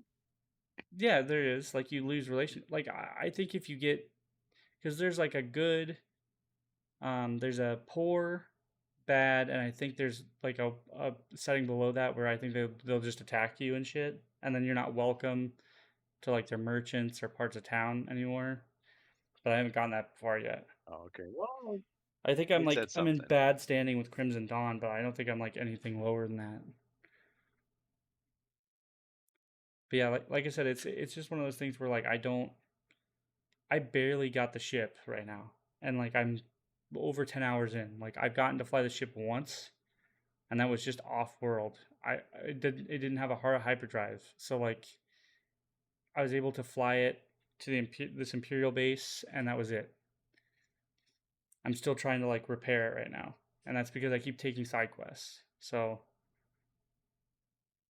Oh, man, they really love these screwdriver sequences. those happen all the time. The slicing, Oh, yeah, it's the slicing and the hacking portions happen a lot. Because there's nothing else. But that's a term I've not heard in a long time. But yeah, like I don't mind it though, because like the way they do the slicing part is like you have to time your buttons your button presses with the rhythm, and if you don't get it almost exactly right, then it doesn't count. And it's live, so it'll like everything play a around little you is still EDR in going. there. Yeah, so like what you'll hear is you'll hear a sound that it'll go like beep, beep, beep, and then you have to press it. Like so, you'll have to press it on the next cycle. Like so, you know, when you hear the beep, then you'll click. So, and if you get them all right in the same succession, then you know. But yeah, I don't think it's smuggling though, Jason. I think it's more of like you're just a scoundrel, like trying to make their way in the Scoundrel. universe. I like the sound of that. Yeah. Like me because I'm a scoundrel. I'm not a But scoundrel. like I said, it does have its good parts. It does have its interesting like parts. There are positives. There are interactables in the world and stuff. They're just really light. Like I said at the beginning of the game, I was able to like lean back and listen to this band play some like dope ass music. You're able to go out and like there's like food places that you can eat at with like Nicks and like they are like a mini game. There's like a mini game for doing that. I turned that off because of like I thought I was just eating. Like I don't want to have to turn it into a weird mini game. But An like eating mini game. yeah, like well, it gives you like a treat thing for Nicks. So like if you the more like food stands that you find that are unique, then you'll find like different treats for your pet. Okay. That environment looks I kind of think cool. if you fail the mini game, then you don't get it. But like that's what I'm saying. It's like the environments are nice and they're pretty If you could, authentic. Like if you could find something in swap the Star this Wars character universe out like this, if you could swap this character out for Dash Rendar or Kyle Katarn, now we're talking. I mean, it still would be mildly boring. It's like I said, there's just like to me, there's no like. If I could go to a shipyard and there were other ships and there wasn't a huge loading screen between leaving, like if I could fly my ship on the world that I was at, like you know, fly the ship between the world and space, that would be cool. Like if the world was huge, but the world's not huge. It's an open world area, but like they allow you to travel between the world using the speeder. So I can't change speeders. I can't even steal speeders. I can barely steal weapons in the game. Like I can pick up a blaster rifle, but like if I even leave via like a tunnel or if I do anything else, I will she'll drop it. And like that's the horrible part is like you don't get different weapons, you don't get different vehicles, you don't even get a chance to fly through like the horizon or anything. It's very limited. It's like Double Dragon. You try to go from one area to the next. It's like, oh, you can't take that weapon with you. Yeah, so calling it Grand Theft Auto Star Wars is like very incorrect, and it's like Grand Theft Auto Light. They're stealing from you. They stole your money. And it's Grand Theft Auto Light, if anything. There is stuff to do. You play Sabak. Sabak was fun. But like I said, hopefully there's more to this game later on because it is conveniently lacking. It's lacking a bunch of stuff. The mini games start off very confusing. Here, I think here's where I found, yeah, so you can buy different outfits from different merchants. So there's a Pike Syndicate merchant, so they sell certain outfits. If you're really good like you're really good into the Pike Syndicate, you can get their specialized gear, which I think they're in league with the Empire. So you'll get like an Imperial uniform. Disney, so can you unlock the Cinderella dress? No. you're being funny. Yeah. This is a Crimson Dawn merchant, and he sells blaster parts. Somewhere there's a DLC guy who's sweating trying to finish that Cinderella ball gown unlockable. Yeah, here's like the speeders like section, and there's upgrades to the speeder. Like you can do jumps, and like there's a boost upgrade. How's the vehicle control? Awful. I haven't Oh, been able to family upgrade it, stuff. so I don't know if it's on purpose or if like you just need to upgrade it because I haven't been able to upgrade it, and that's what I'm talking about. Like I have the credits to upgrade, but you need like resources and parts, and like that stuttering You, you, that you saw you there, get the steering wheel. there's stuttering there. Like I don't Oh, know that if like sucks. you saw That's that, not the but video. no, Yeah, that's not the I video. did. I just thought maybe It like, like froze like oh, right there. And now I'm understanding why they skipped the chase scene in the launch trailer because it just stutters a ran lot when over a you're lizard. transferring. So, Yeah, bummer. but yeah, just to Yeah, because like, speeder bike sequences are supposed to be awesome. well, and it's fun. It's just like it's very slow. Like it starts off very slow. And you get speed upgrades for it and stuff, but um, yeah, I could see like this is just very not optimized, and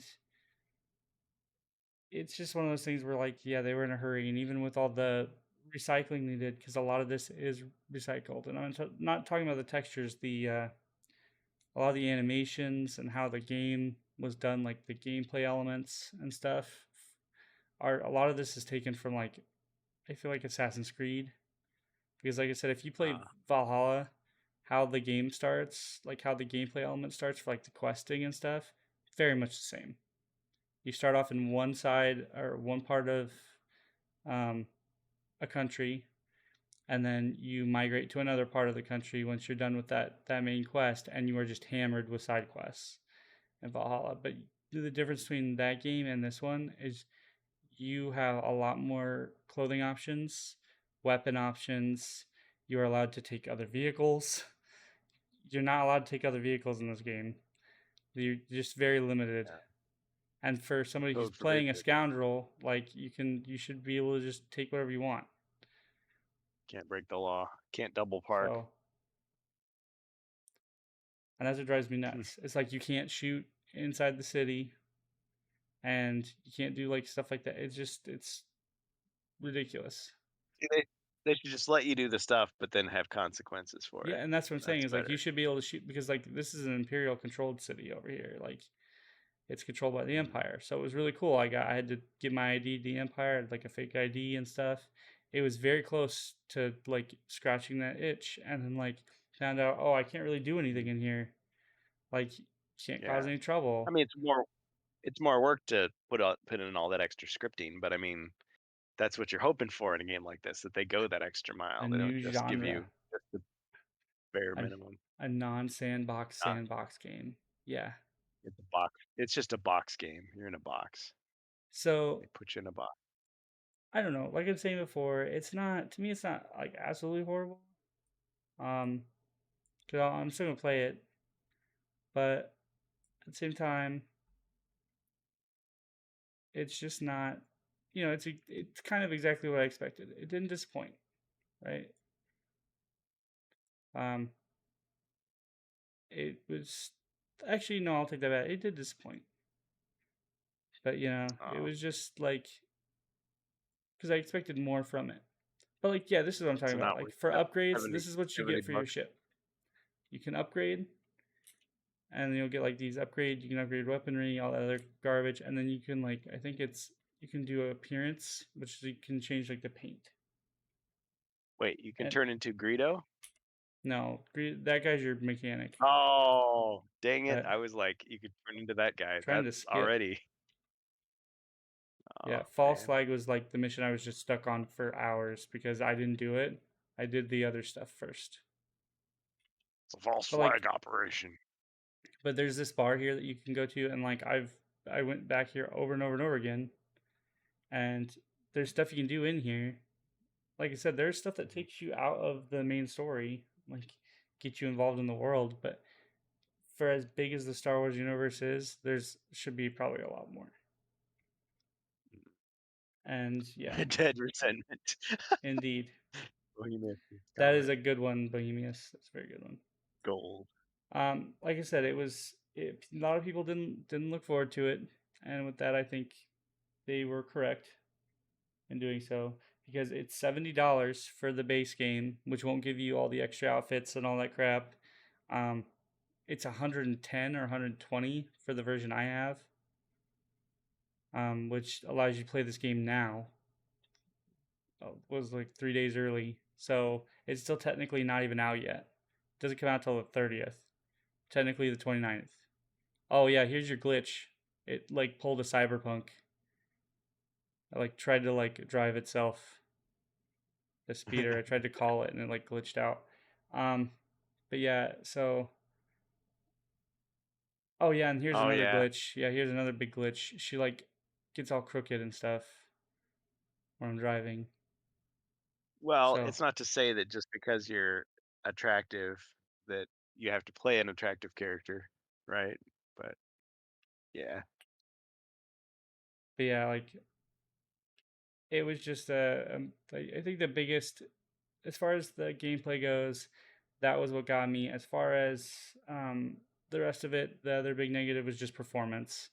Um, like I said, it really worked my system to death. After I restarted the game and my system came back to it, it was a little better. It was using up all my VRAM for no reason though. Especially after seeing the actual model. I don't mind her, to be honest. I don't know why people are hating on it. I feel like for a game like this, how they should have introduced it, because like I said, it's an ambitious title. Um, but I think they could add a lot more over time if they feel like they were strapped for time with a deadline. But I feel like they should have gone with a custom character. Like you could pick up or even just hey, pick a like a boy or a girl, or you could pick a human or alien. Just something that would have been like, fuck, man. Jedi Academy did better than this as far as that linear Yeah. characters. Like you don't need a linear character in your open world game. Like this, the only people that do that are Grand Theft Auto, and even then, they're doing multiple characters now. So, but like I don't know. Like I can't even say that now because like I said, GTA still does it, and people for some reason still defend that. Like you should be able by now to create your own character in GTA. You're able to do it online. Like you should be able to just create your own character and Yeah. go I through like Grand Theft that. Auto. But Well, and it's funny, let me just say this. It's funny because I remember when Jedi Outcast and Academy were coming out. Like, um, there was some thing that people were saying, and I don't know how much truth to it there was, but like supposedly George Lucas didn't want you to be able to customize your character because it interfered with Star Wars canon or something. I was like, what? Of course, that was yeah, it's before. Oh, that was when Outcast had come out, but Jedi Academy hadn't come out yet. Now in Jedi Academy, you could pick many different characters, and people found out ways to modify it even more after that. But it was like, okay, people were so concerned with Jedi Academy to say, okay, which of these characters is the canonical version of Jaden Core, right? And so it's like, okay, it's the male human is the official version, and it's like, who cares? You know, yeah. it's a like, I feel like that's a little crazy. yeah, I just like the fact that you could pick different It's like saying characters and who's you the just canonical Revan, win. because really at the end of the day, it's whoever you chose. I feel. Yeah. Well, I mean, I get it. Like, okay, if you're gonna write a story that takes place after Jedi Knight, and you're gonna say, well, we're assuming that Kyle didn't take the dark path and he didn't take over the galaxy. Like, okay, fine, but you could still write a story where he did. You know, why would you have to limit yourself? Well, because like You I know, always thought that was like just like a like a haha thing, because like technically if that happened, then like your story's over, the rest, yeah, the right? rest of the adventures are he just kills everybody, or yeah, people Like just keep trying to kill him. slaves the galaxy pretty Yeah, much. yeah.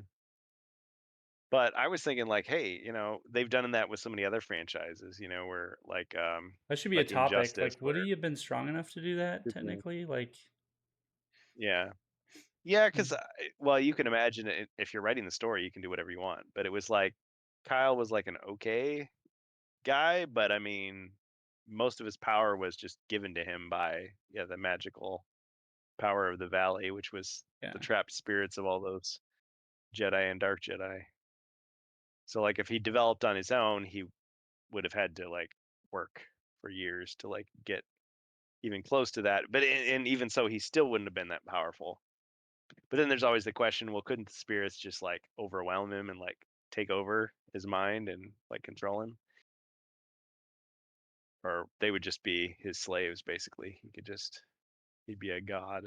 Here's where I had trouble with the Imperials because this was a Imperial like base mission, and like I was just stuck. Like it like kept like I would die, and then the checkpoint would spawn me as like being wanted. Oh man, it's nice to be wanted. Yeah, indeed. Still got those Star Wars crates. That's all I asked for. As long as those are in there, everything's fine.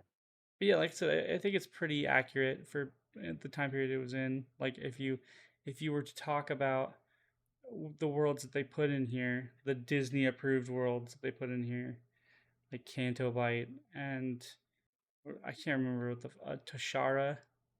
Like they used a lot of like the old school tech Disney sucks. and the big monitors and stuff like that. So like a lot of the stuff in here Disney still sucks, used. but at the same time, Yeah.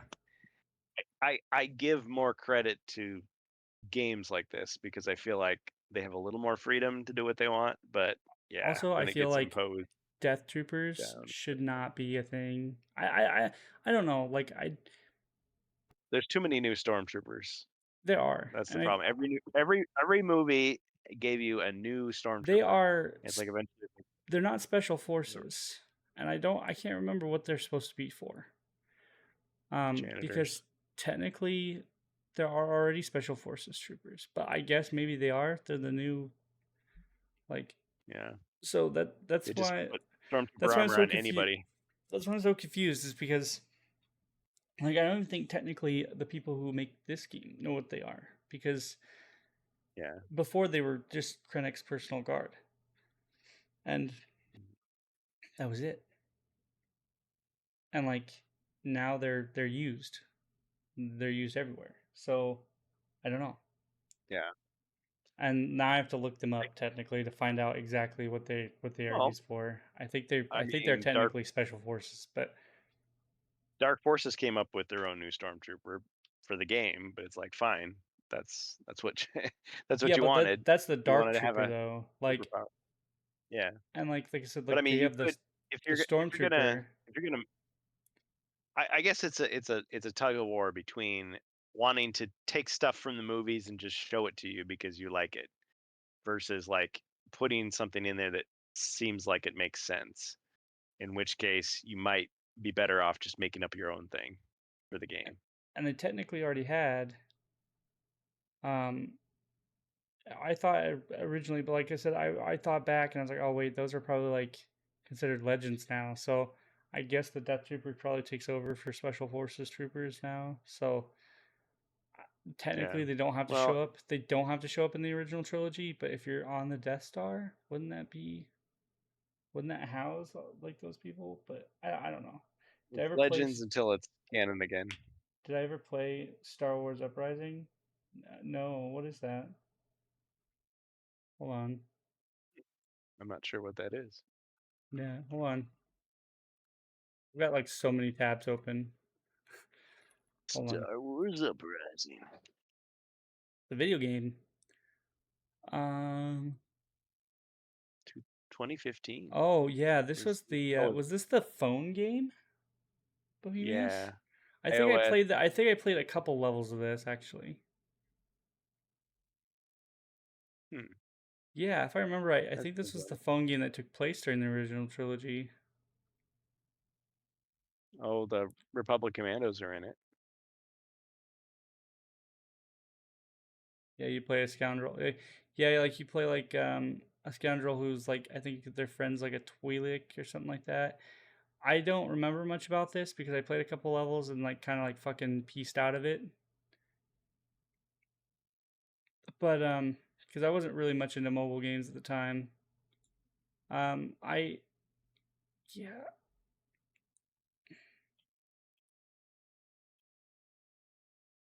Might have to try it sometime if I can get an emulator going with it. Oh but yeah, yeah, I don't BlueStacks know. for Android emulation. Conceptually a great game, yeah.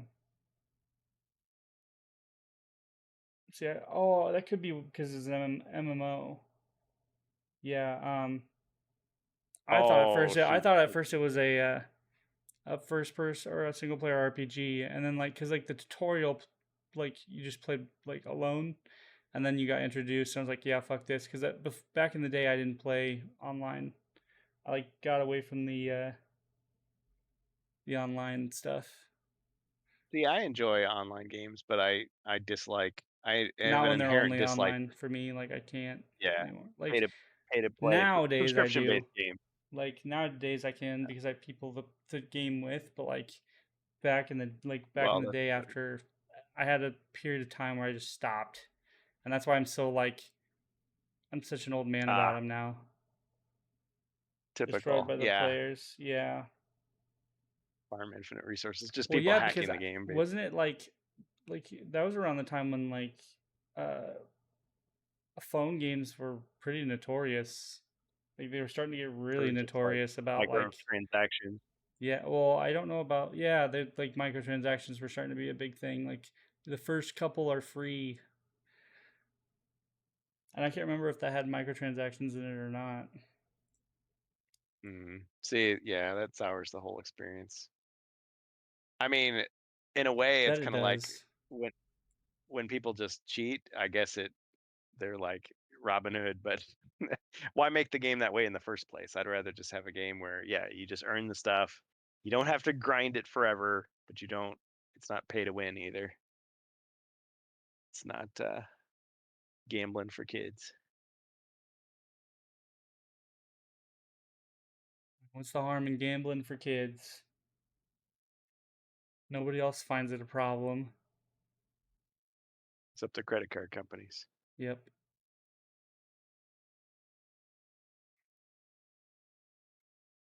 Cutting you off, son. We spent all our money in Flappy Birds. A free MMO, yeah. Okay. Well, we are at what 2 hours 31 minutes.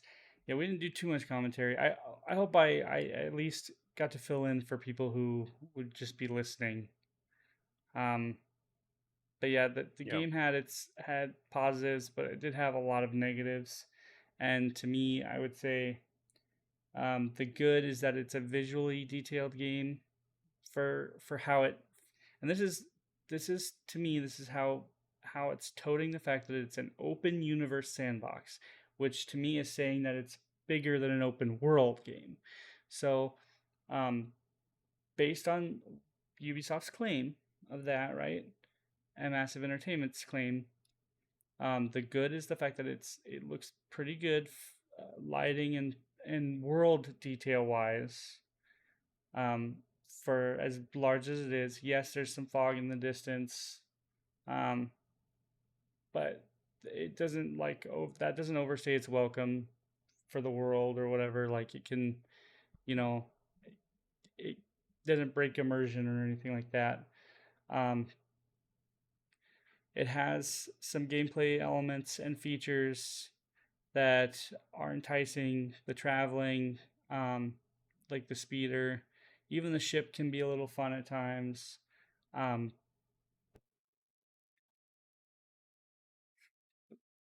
the cities and stuff can be pretty immersive. Like there's so many games like Sabak, like the Imperial Sabak, different from KOTOR's version.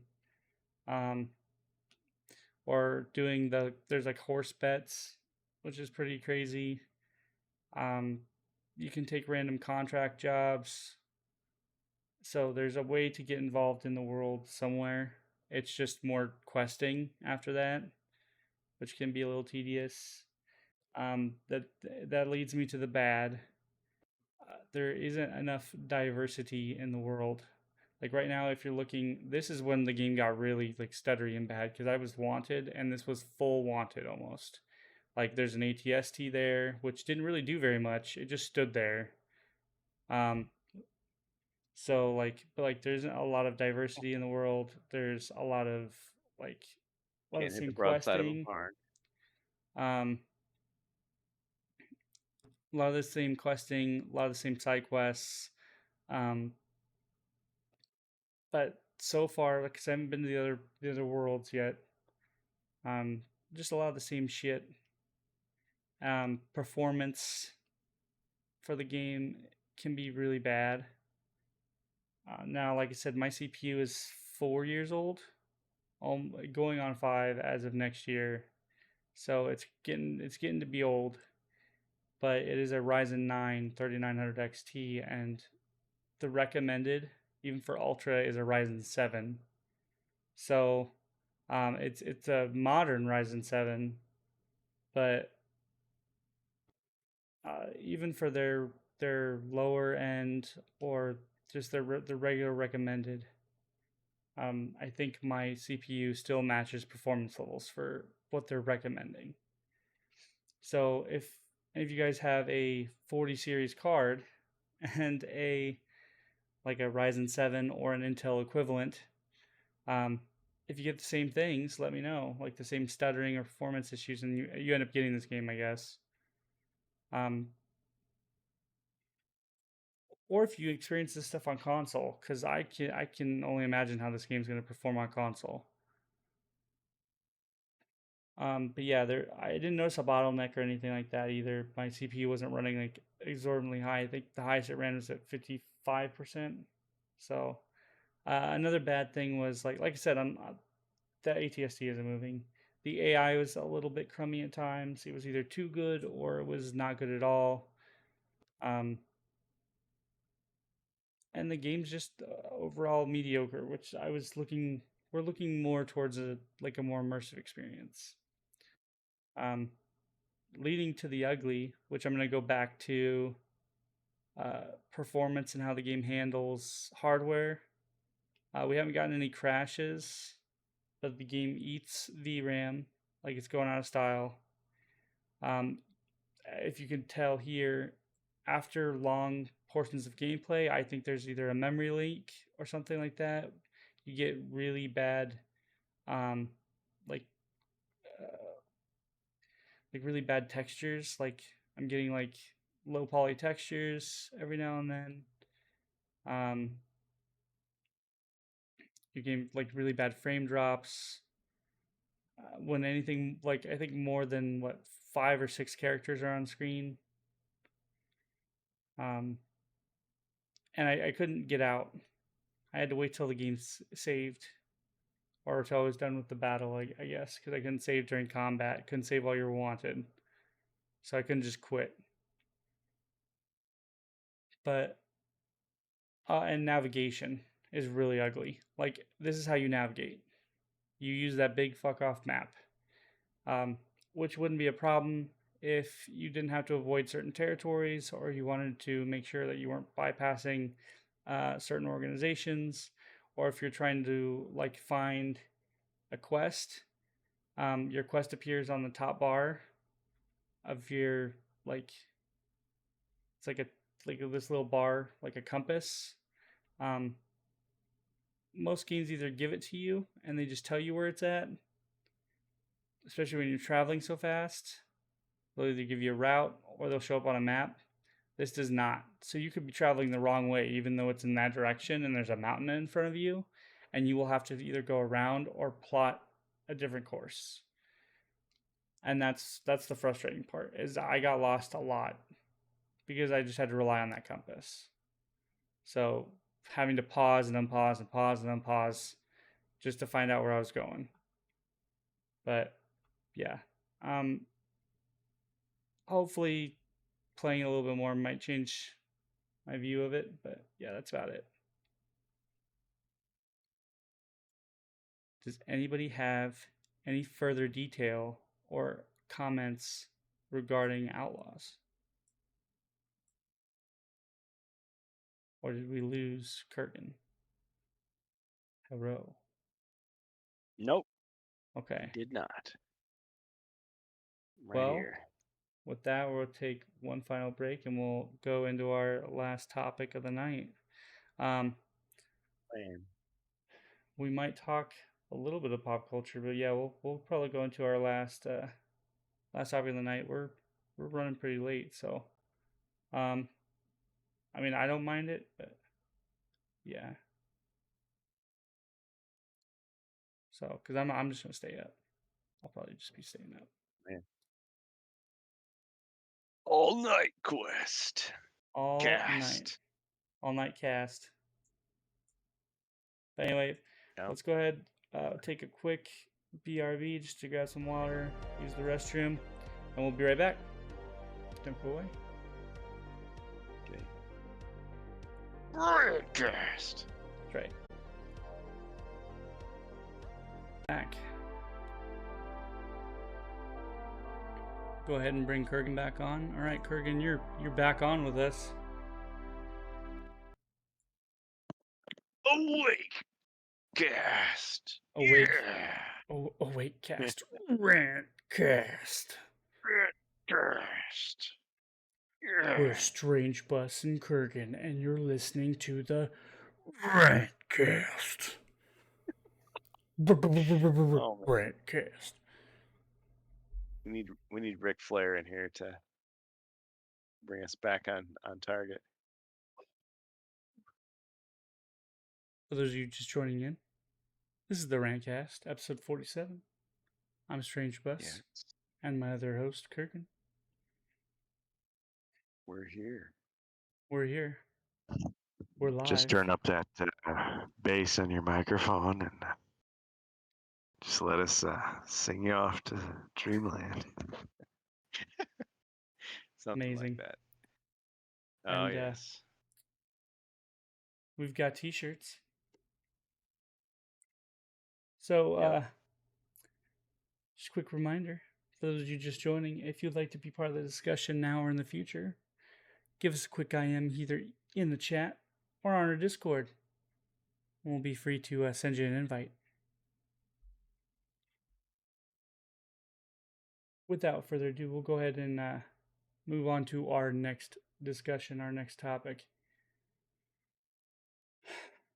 Anybody want to take a guess as to what it is?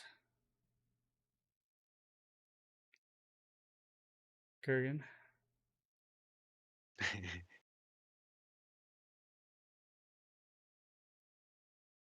Could it be? I was about to quote the church lady there, but Rhymes with Acolyte. yeah. So, it seems They had to come. that this drama just doesn't stop.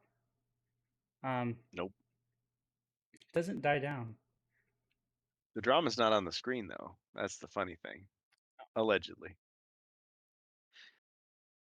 Because I can't find the original tweets and stuff, I will have to reference Theory for a couple seconds, in which we will give him some credit. I do have some tweets to reference though. But yeah, so sorry, Star Wars man. Sorry, Star Wars man.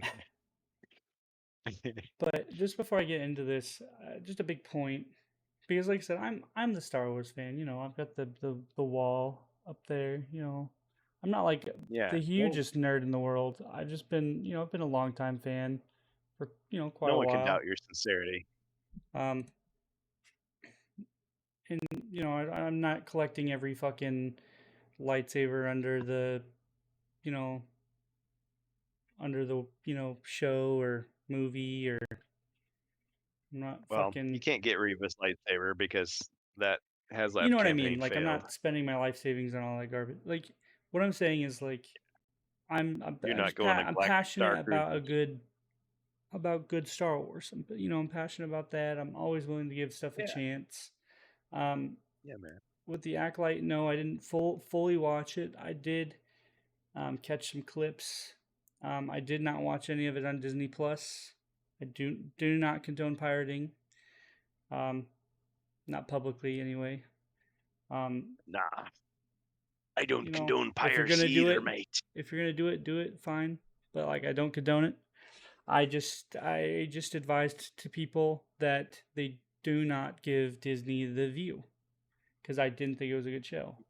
If you click it, they know. According to other people, they agreed with me. According to Star Wars Theory and a lot of other people, a lot of other popular influencers as well, they agreed. And I'm not gonna say that they were the catalyst to it either. What I'm saying is that it was a popular, kind of a popular opinion, because according to the Nielsen charts for ratings or something like that, it hit one of the lowest scores for average minutes watched. So finally Disney took a look at it and said, "Hey, look, we're not gonna fund this anymore. We're not gonna give this another season." I don't I don't know if they just decided they were actually going to take a look at what was being made. I don't know if people just weren't paying attention. But Man, like if you go to, can I say this real quick? If you go to YouTube, and I even signed out of my account thinking like, oh, maybe it's algorithms or something. Just type Acolyte. That's it. Nothing else. And just look at the results you get in YouTube. It's hilarious. Like with the haters, there are people who did enjoy the show because it spoke to them, either in the same way it's Leslie Headland wanted the story to be told, or like she said in the interviews. So either they related the same way or they just enjoyed the show or whatever. I'm not diving too deep into those people's lives, but there are some people who gave some pretty decent grievances. We're gonna ignore this IGN article, because I don't care about IGN, but I'm just grabbing the tweets here. The Star Wars Holocron did announce, shocking and devastating Star Wars news. The Acolyte's been canceled after one season. Who would have thought? So many plot threads left unanswered. Darth Plagueis, the tie between Vernestra Rowe and Quimir. Who are those? Osha's turn to the dark side. So many more stories to tell. Hashtag renew the Acolyte. Another tweet says, really sucks to hear the news, the Acolyte's cancellation. The show had a lot of promise, especially in its back half, and I was excited and intrigued to see where it would go next. Hopefully, its story and characters can continue in some other form. But what a bummer. Another tweet, the Acolyte has been canceled and I am baffled.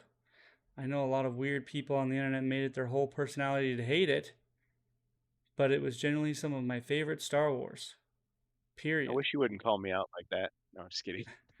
I mean, I haven't even seen it. I didn't make it my whole personality to hate it, but I just it did not speak to me, and it Nope. I feel I had an opinion on it, so I didn't make it my whole personality though. But I could see don't where make Star Wars off.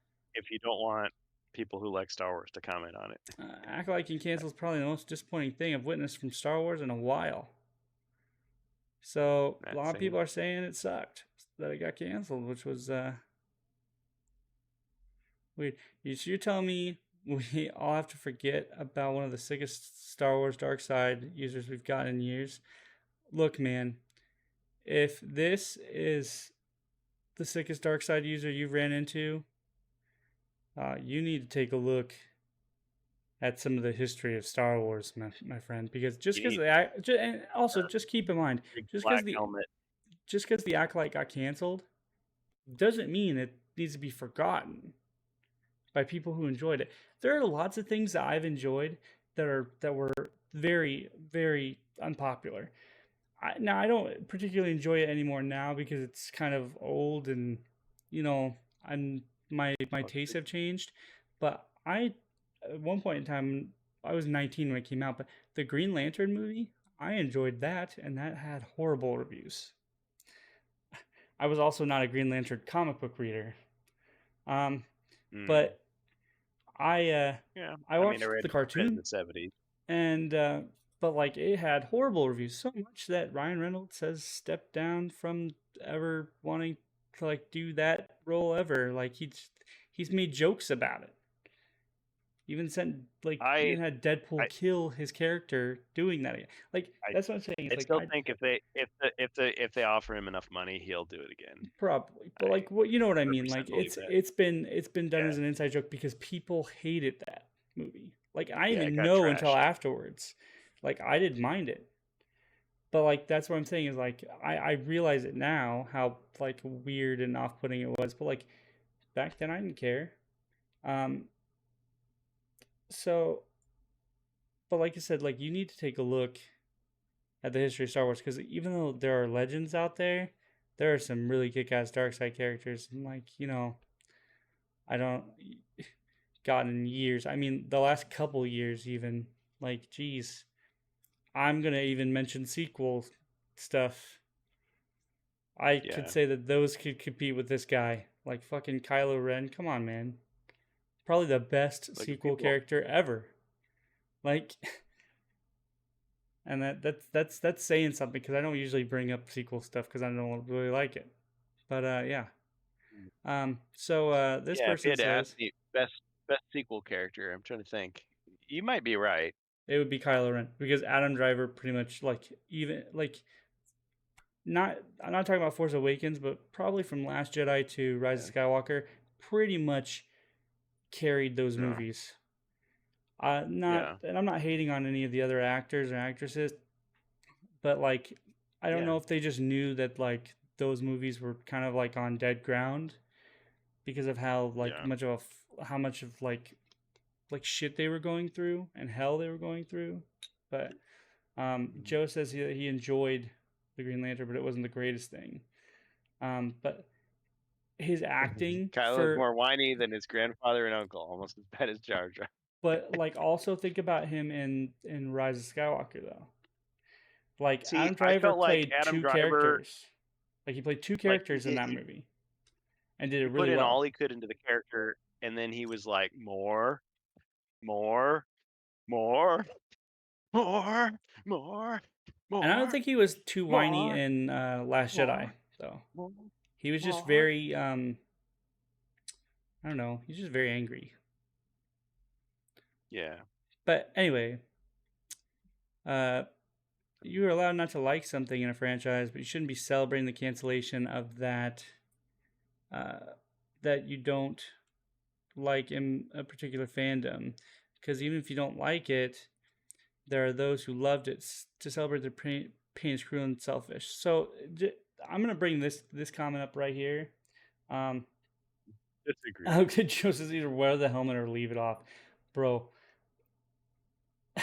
You're not celebrating the pain of people who liked something. We'll get to that, Joe. You're celebrating the fact that a piece of trash, like they've stopped making it, and maybe that'll free them up to make something actually good. I'm pretty sure at one point in time, this person has celebrated something, whether it was political or fictional or something, has celebrated the death and or defeat of something that has been equally cruel or selfish to somebody else. To bring off a lecture, and I know Twitter's just full of like hypocritical nonsense, but to bring off something like that is just it's just nonsensical bullshit.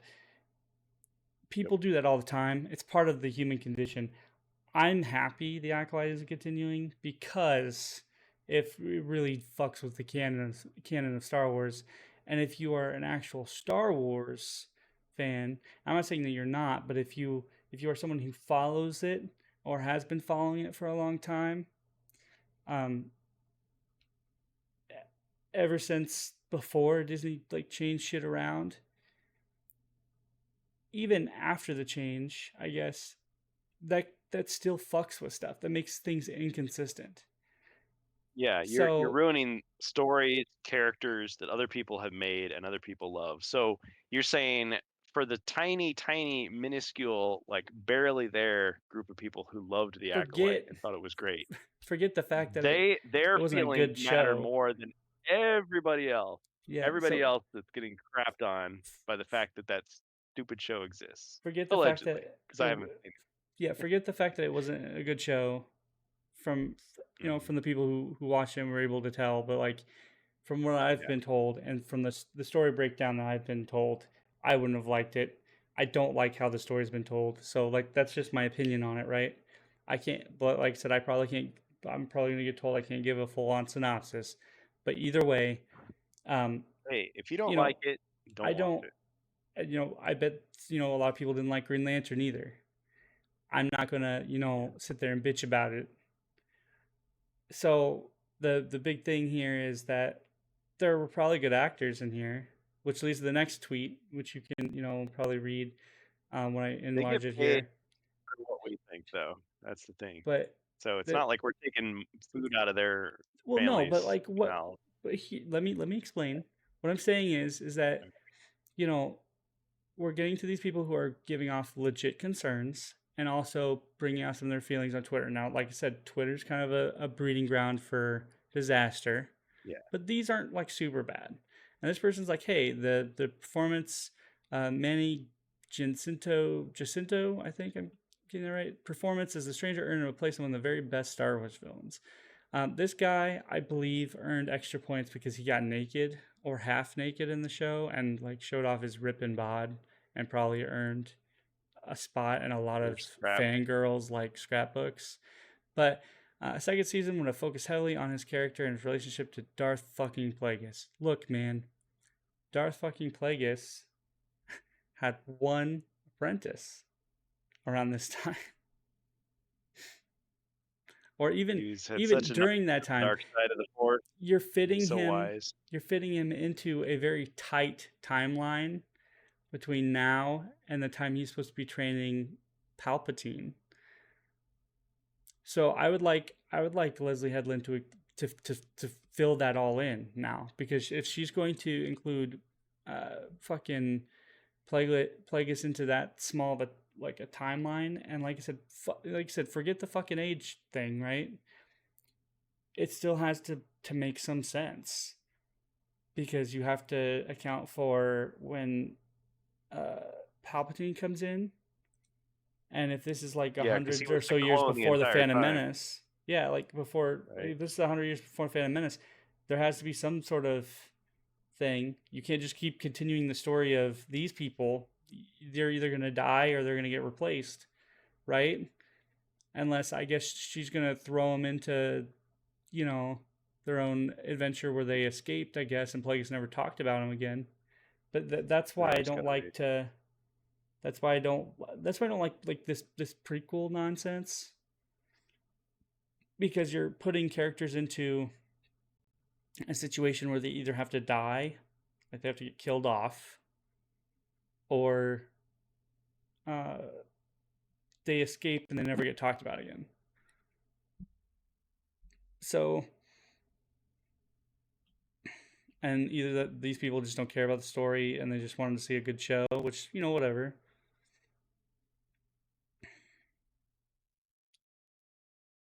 When Star Wars fan complains about not getting Darth Plagueis, now I'm just going to retweet the cancellation of the Acolyte and be like, well, I mean, you are kind of the reason you won't see him now. I don't want to see him now. Why does he have to be in this show, though? He doesn't have to be in the show. There's a book. There's literally a book you can read. There's things other than TV, Ethan. You can read. There are comic books that you can read. Yeah, that tell a great story. Disney originates. doesn't have to write your entire fucking experience. You can there's a perfectly good book that fits in that timeline. Even if it's called Legends, it still fits and makes sense in that timeline. Disney didn't create the character, just like they didn't create Elon Musk. If I remember correctly, it still fits in that timeline. But I think Plagueis, if you're not accounting for the Acolyte not existing, I guess at that point. But if because the book Plagueis it's an amazing book. If you haven't read that book, you should read that book. It's a great book. When did it come out? Fuck. A long time ago. Yep, hold on. Galaxy 5. Oh, 2008. Okay, yep. found it. That was during the height too, because that was around the time like the Republic Commando novels and stuff started coming out. It's good stuff. Wait, am I on the Anyway, right page? Oh, this is saying it was canceled? what was Oh, canceled? okay. No. It was supposed to come out earlier than it did. It actually came out in 2012. Anyway, So I guess they were going to release it in 2008, then they canceled it, then they brought it back. So 2012. So before the sale. I was just curious if it was before the sale or after. Not saying that automatically makes it good, but what are you talking about? I'm talking about Disney taking over Star Wars. This was January 10th, 2012, when the Plagueis novel came out.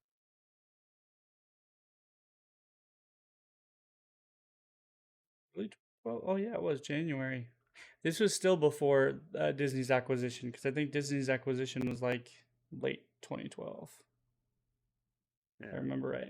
So it's like getting close, but James Lucino. I don't remember him writing too many of the Star Wars books.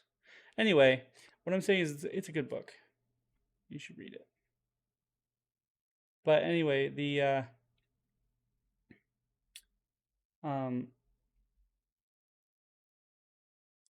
we have these, which are like, they're fairly decent complaints, right? Like everybody has the right to their own voice. And then we have this, which hopefully I stopped at the right part. And, credit to Theory. Sorry, Star Wars man. Really me that one. So I mean, just scrolling under this one, there's just a few. You can buy the Darth Plagueis book without the legend sticker on it, proving that it existed before. Yes, I remember existing before, because I read it before, like I said a million times. They re-released a lot of novels with a new sticker on it that said Legends. Okay, so we don't get like too much of this in here. Hold on. Just scrolling under this one, there's just a few here that I found. Check it out. F. Disney, F. Lucasfilm, F. Dave Filoni, F. Jon Favreau, Kathleen Kennedy. It's just... Oh, I didn't see my name in there. F. Star Wars Theory, F. Incels, F. Grogu, F. all of you. Well, that's wild. I'm never going to effing go to bat for Star Wars again. Absolutely atrocious when this show was going viral every single day on here and had multiple renew campaigns by the fans. They've shown where their priorities lie, and it's in continually catering to a crowd of toxic incels. Fully disagree with this. Their priorities aren't to cater to any side of the fandom. Their priority is in their pockets. Whatever makes them more money, they're going to go for that. And so far, they've thought catering to one side of the fandom, people who like The Acolyte, people who like hit shows like Kenobi and Book of Boba Fett, and that kind of writing is what they've been trying to cater to. Then, when they try to cater to good storytelling, they get shows like The Mandalorian, which pretty much all across the board, except for Season 3, brought Star Wars up. And that's really what they need to be focusing on, is catering to a good story and not any side of the fandom or even their pockets. When you detach yourself from the outcome of anything is when you do the best you can. The Acolyte being canceled makes me want to wage war on everything that white boys love. They couldn't let the series exist without war on it, so the movies and shows they like deserve the same treatment. Yeah, that's already happened to a lot of people by getting the Acolyte. That's like punishment enough. And the Kenobi show, which had our two most favorite characters, Anakin and Obi-Wan, in there, and Darth Vader, and they just shat the... So this is gonna continue just a little bit more. He's going over some tweets that I literally couldn't find. I'm guessing they got removed, or they're just buried. But the point being is that you can not like something. I mean, I don't, and be happy that it's gone. But well, think of all the projects they've canceled. I feel that and he's gonna bring this point up too, but I feel like we were told by a lot of people, especially people, not just fans of probably the show, but more people from like I don't know about Lucasfilm, but around like the Leslie Headland group, that if you don't like it, don't watch it. Or don't worry about the IMDb score. Get your friends to watch the show. And I feel that if you have to encourage somebody to watch a show without having to take a look at how other people feel about it, regardless of whether or not it's like a professional review or like an encouraged review, like something that's kind of been like not faked, but like a review that's kind of been like pushed in one direction. If somebody wants to take a look to see if it's good or not, they should be able to. But what, like, you know, if you're trying to get other people just to randomly watch your content without like knowing the meaning or the story behind it, I feel like your content isn't good or it's meaningless. So, you know, and finally, you know, at the end of the day, if, you know, people are looking at you and saying, well, why are you spending all your time hating on a show like this? Well, one, we're not. Well, I'm not. If something sucks or if something doesn't have passion, or I feel it doesn't have the passion put into it, then you should vote with your wallet. You should say no. Just because it seems good doesn't mean it won't taste like shit. Like, you know, I feel like a lot of people are used to a lower standard these days. So just because I'm a little picky about my content, especially my Star Wars content, doesn't make me toxic. And it also doesn't make me a hater or any of those other terms. It doesn't make me like a super hater, because I wasn't hating on the people who liked the show. I might have been hating a little bit on Leslie Headland, because I think the way she's toting herself in the interviews and stuff, I think is a little bit wrong. Arrogant. I think it's weird. Yeah. And it's not how she's trying to project her feelings into the show. I think it's how she's trying to tell her story into Star Wars. I think it's I think you can project how you feel, or what's happened to you, or a story of independence and strength. I think you can put that in there, but I think how she's doing it is not great. I think it's bad. I think it's bad. And like, I have the right to think it's bad, just like how you have the right to think it's good. And that doesn't mean like I have to hate you for thinking that. The big thing is that if you're going to sit there and tell me if you don't like it, don't watch it, and I don't watch it, and a lot of people say, well, yeah, we're not going to watch it, this sucks. Or, well, we've watched a couple episodes and this sucks, and we're not going to... I'm not the type of guy that goes, oh, we'll wait till the end, it gets better. No, we're not going to do that. The show needs to be enticing all the way through. We actually have fucking standards. Then you can't sit there and go, well, fuck you. Now it's canceled because people like you spent your entire fucking time hating on it or not watching it. No, you can't have your cake and eat it too here. You can't preach tolerance and then come at me with a loaded gun. That's not how this works. If you're going to tell me to deal with it and just ignore it, then that's what I'm going to do. Yep. I'll give my opinion on it. If the supposedly toxic fans had that much of an effect on the show, I guess they were the majority. But nothing truly lately has made a full, like, there have been a lot of toxic fans in the Star Wars fandom for a long time, even before Disney. And none of, like, there have been very small changes coming from that specific fandom. None of them have ever made a complaint, even with them being like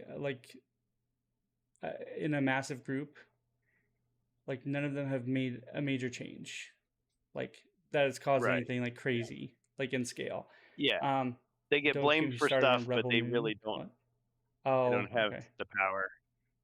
What we're talking about are just ordinary fans who Yeah, don't care anymore, So and that's nobody to blame but Lucasfilm and the people they have making these products now. so real quick, let me Quality is not there. have him finish this.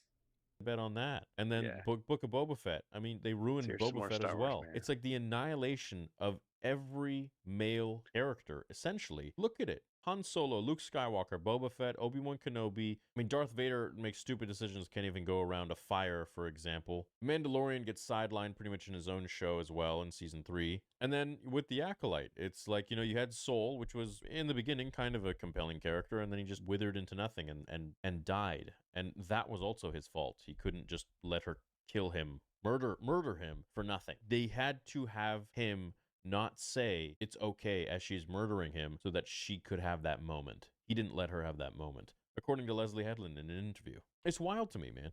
It's wild. Anyways, there's a crap ton more like this out there, and if you come across any more, tweet them at me, let me know. I don't check Twitter very often. I kind of just upload my stuff and I bounce, and I don't really engage in much back and forths. I used to, but I just got too much going on right now with the Sabres, and I'm really trying to grow that company. And Okay. So I did a couple more. Maybe I missed it, but anyway.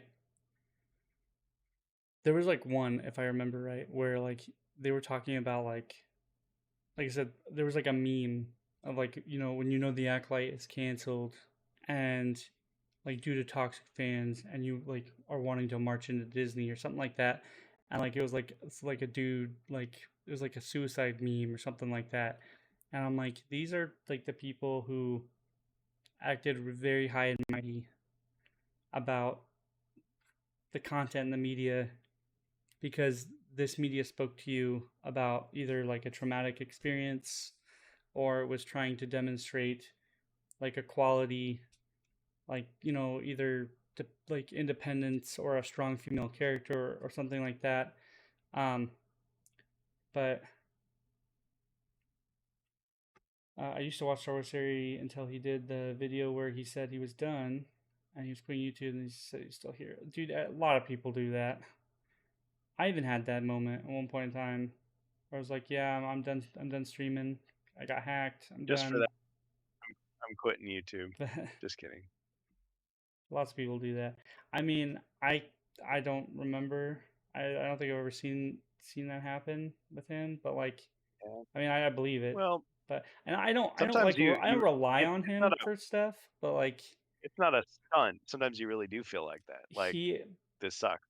Don't want to do it anymore. A then major source. Him and a couple other people are major sources for what's going on in that general area. So I do use him as a reference from time to time. Well, he's plausible nice because he seems to genuinely really, really, really like Star Wars, almost to a fault. And so he's very it means how do you say it? It means he's very something. Gullible, about it too. There are people who are just I think he was talking to, I can't remember the guys he was talking to on the podcast that he does, but they were it's with you, Kurgan, the original trilogy fans. They were just, that was it. Mm-hmm. Star Wars died at the prequels. And to him, it was it was stunning, but at the same time, he was just he was it was talking to a 10-year-old. He was the 10-year-old at the table. Fan, right? He likes the original trilogy and the prequels. It was just he's I like some of the prequels. He is an Anakin fan though. He likes Anakin Skywalker a lot. And I'm I'm not I didn't like Anakin. He's not a huge Anakin guy, rough, but irritating. He got everywhere. But at the same time, he's also super. He's super nice. And but he doesn't just like everything. Yeah, he has his limits.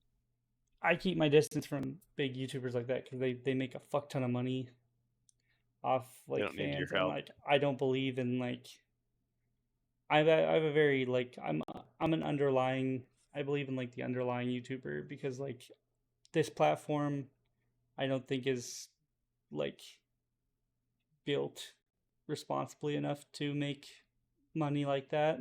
Yet we do it. Mm. But that's like a whole nother subject. So when Yeah, people are doing that and they're trying to like run their businesses through it and shit, and they're talking to like their fans about how like, you know, we need to be able to do this and this, and like they're trying to like give them the life story. It's you start to wonder about the you sincerity lose. at a certain Yeah, point. well that well not just that, but like even if it is sincere, you just lose my you lose my my interest with that.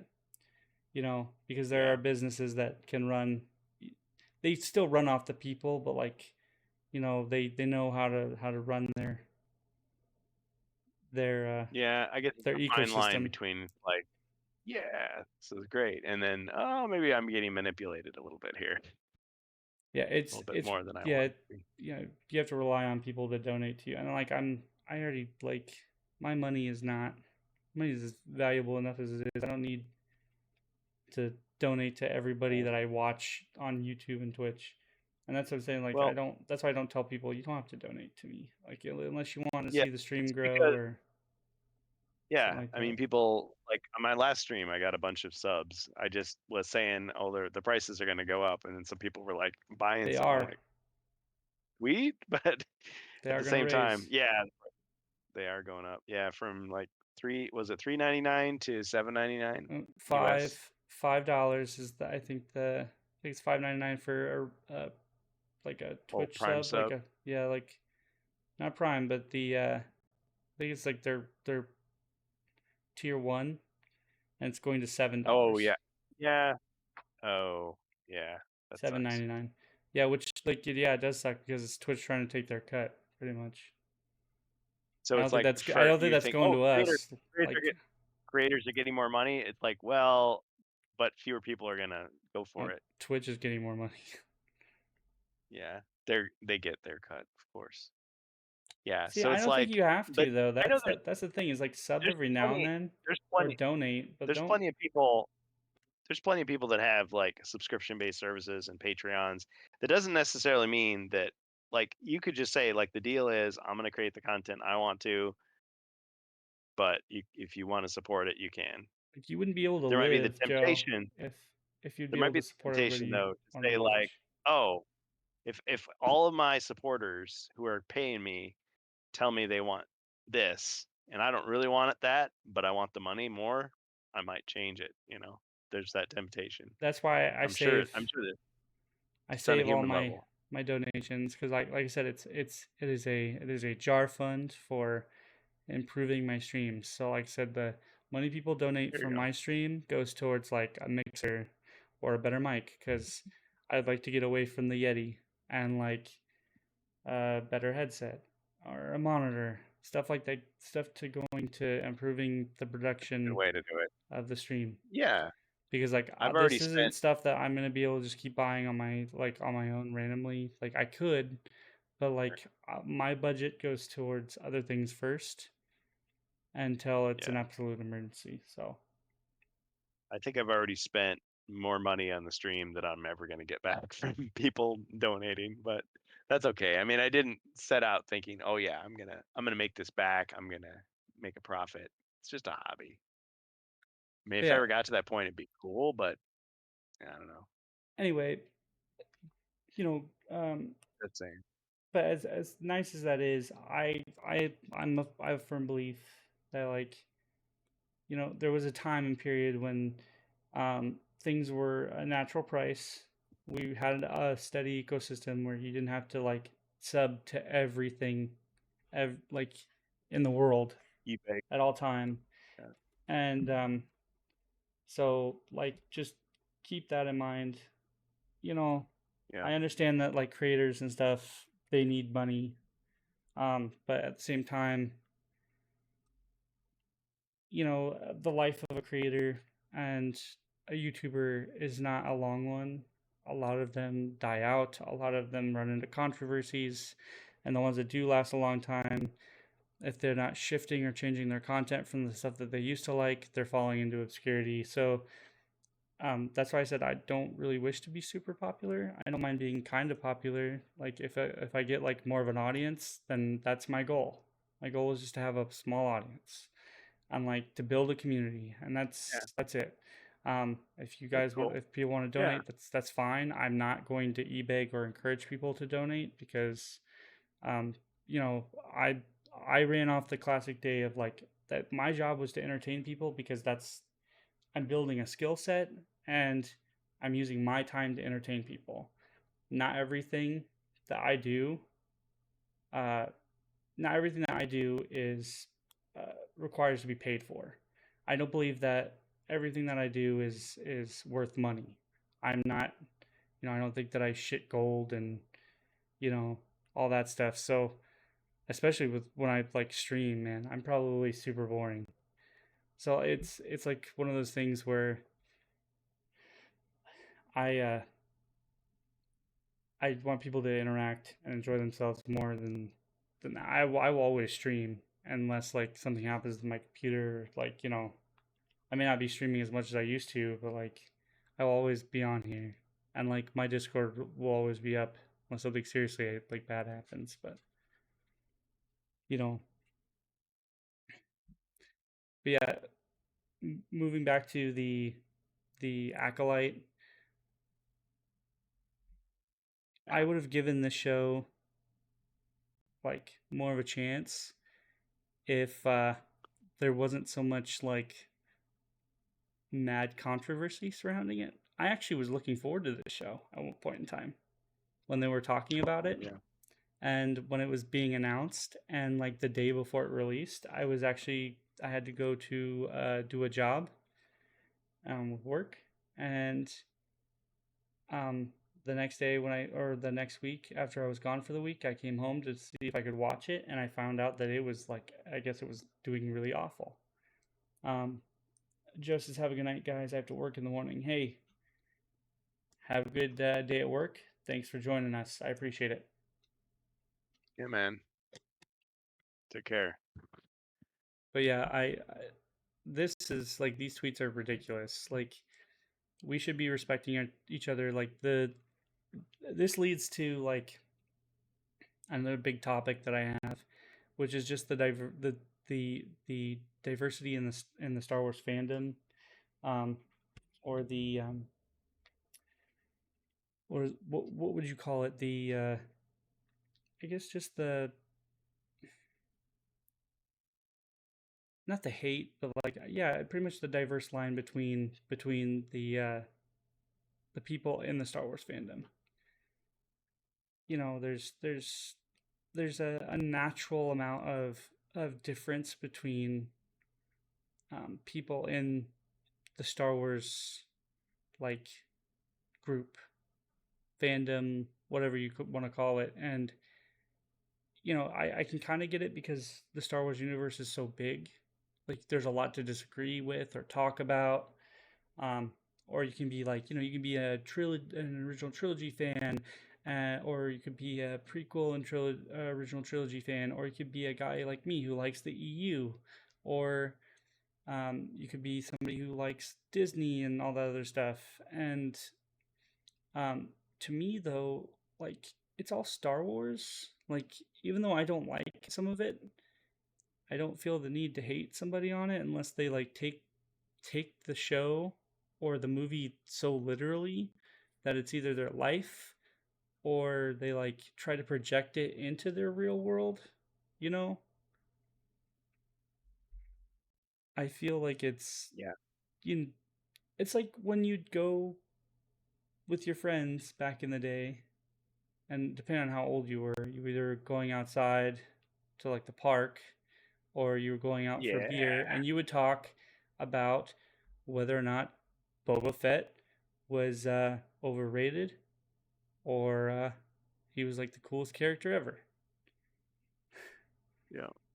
And like he was the coolest character ever until he became overrated. You'd get into a big detailed talk about like the jetpack or his helmet, or like why he only lasted a couple seconds in Return of the Jedi. Like stuff like that.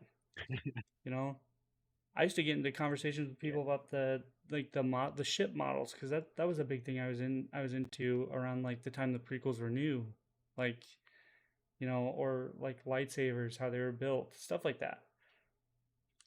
Sure. Yeah. Now it's like whether or not certain things in the canon are correct. Drives me fucking mad. So,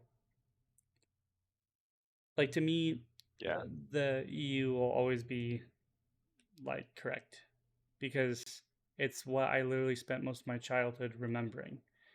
I will never probably fully remember any of the new stuff.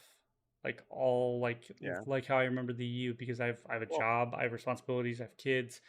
I don't have like I don't have the energy or the drive to pick up all this stuff. Like there are times I watch the shows and stuff again. I can't watch them all in succession like I used to, and there's way too much of it to remember. Like Yep. you could with like a book.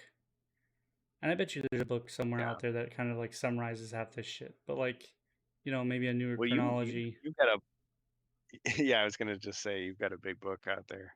Yeah, but the chronology combines the stuff from the EU and the prequels and the original trilogy.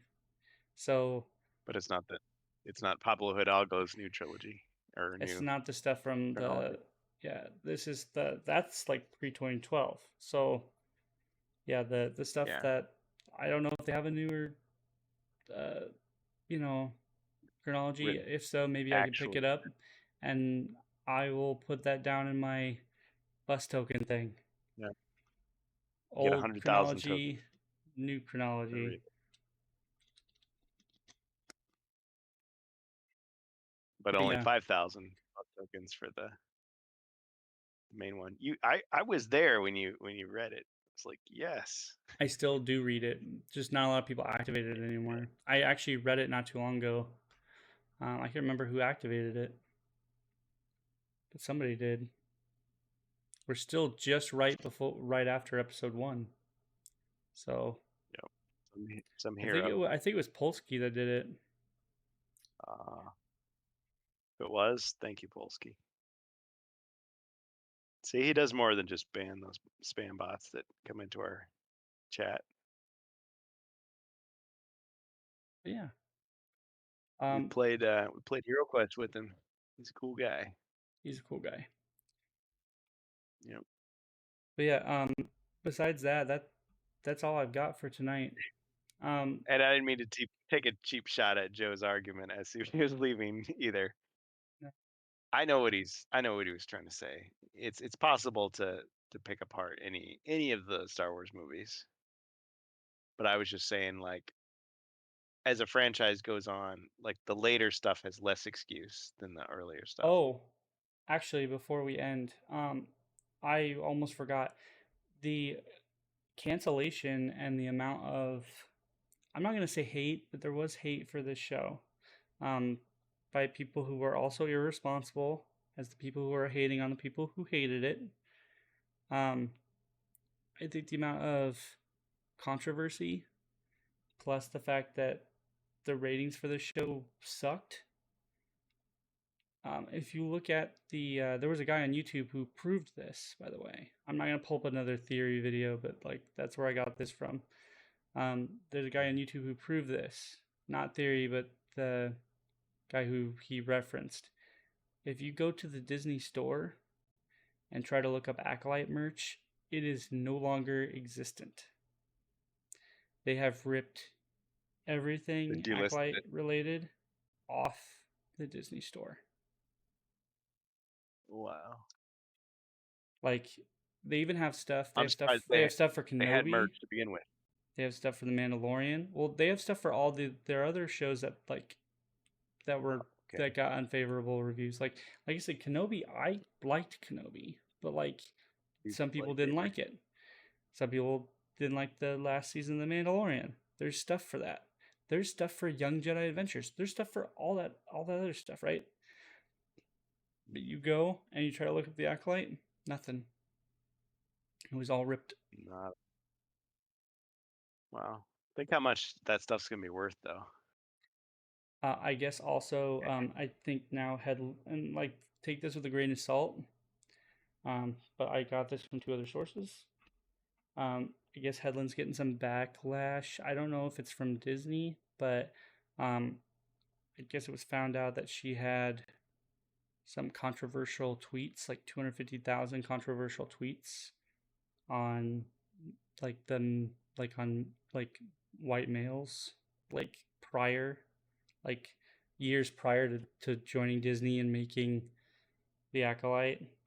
But she's very biased. I guess she's very biased, or it makes her seem biased. I'm not gonna say she is biased. I don't know. That's an accusation. I'm not accusing her of anything, but it makes her seem like she might have been biased, and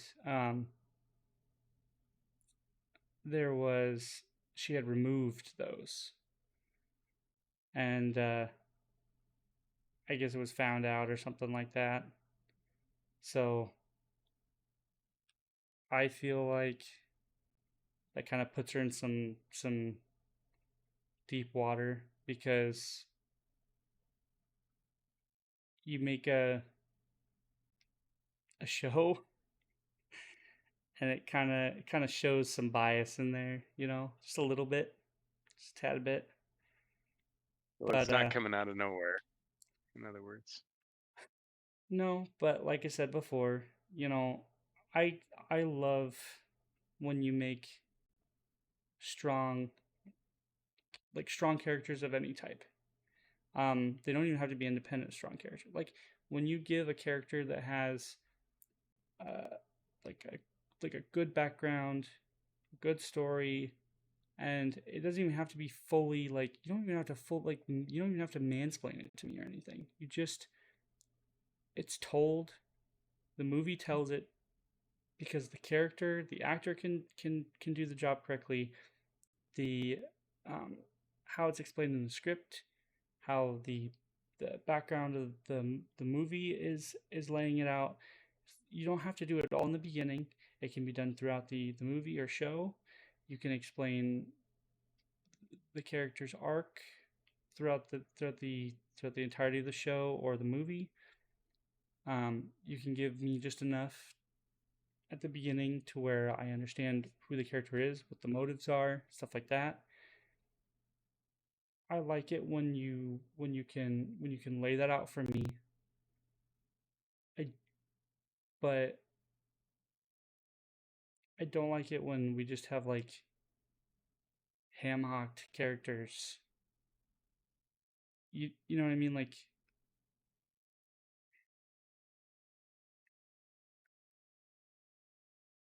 you just have characters in there just because they are like, here, we're just gonna put this female character in here because people like that. It's a strong, independent, or we're gonna put a diverse character here. Like, why? Let's give me a reason why.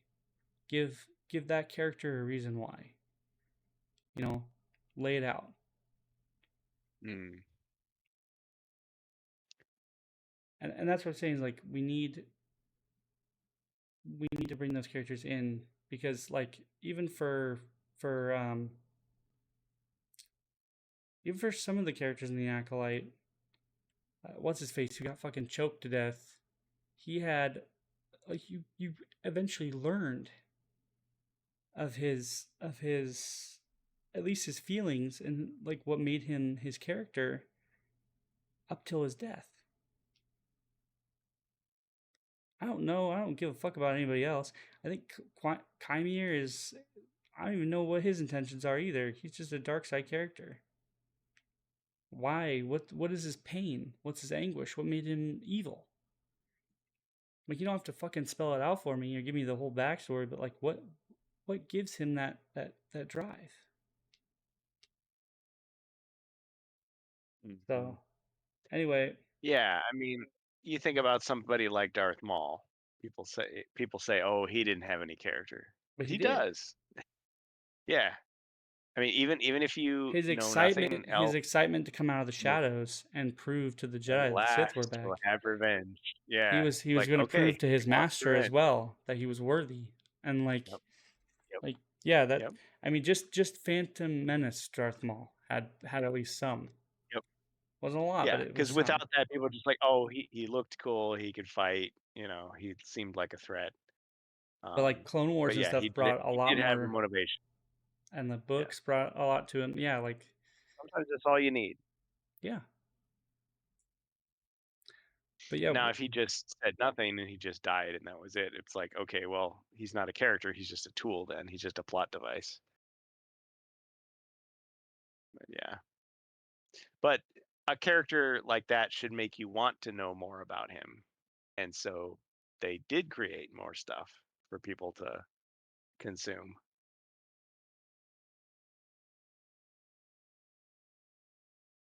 well, and with that, I'm that's all I had. Yep. So, and we met all the time slots. See, and you thought we weren't gonna have enough today. Look at you. Nope. We never I never knew I had it in me. Never knew you had it in you. Well, No. I will go ahead and I will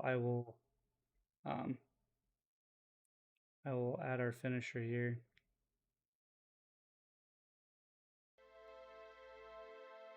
So, for all of you that are still with us, looks like we've got still says Joe's in chat, but Bohemius, Jacer.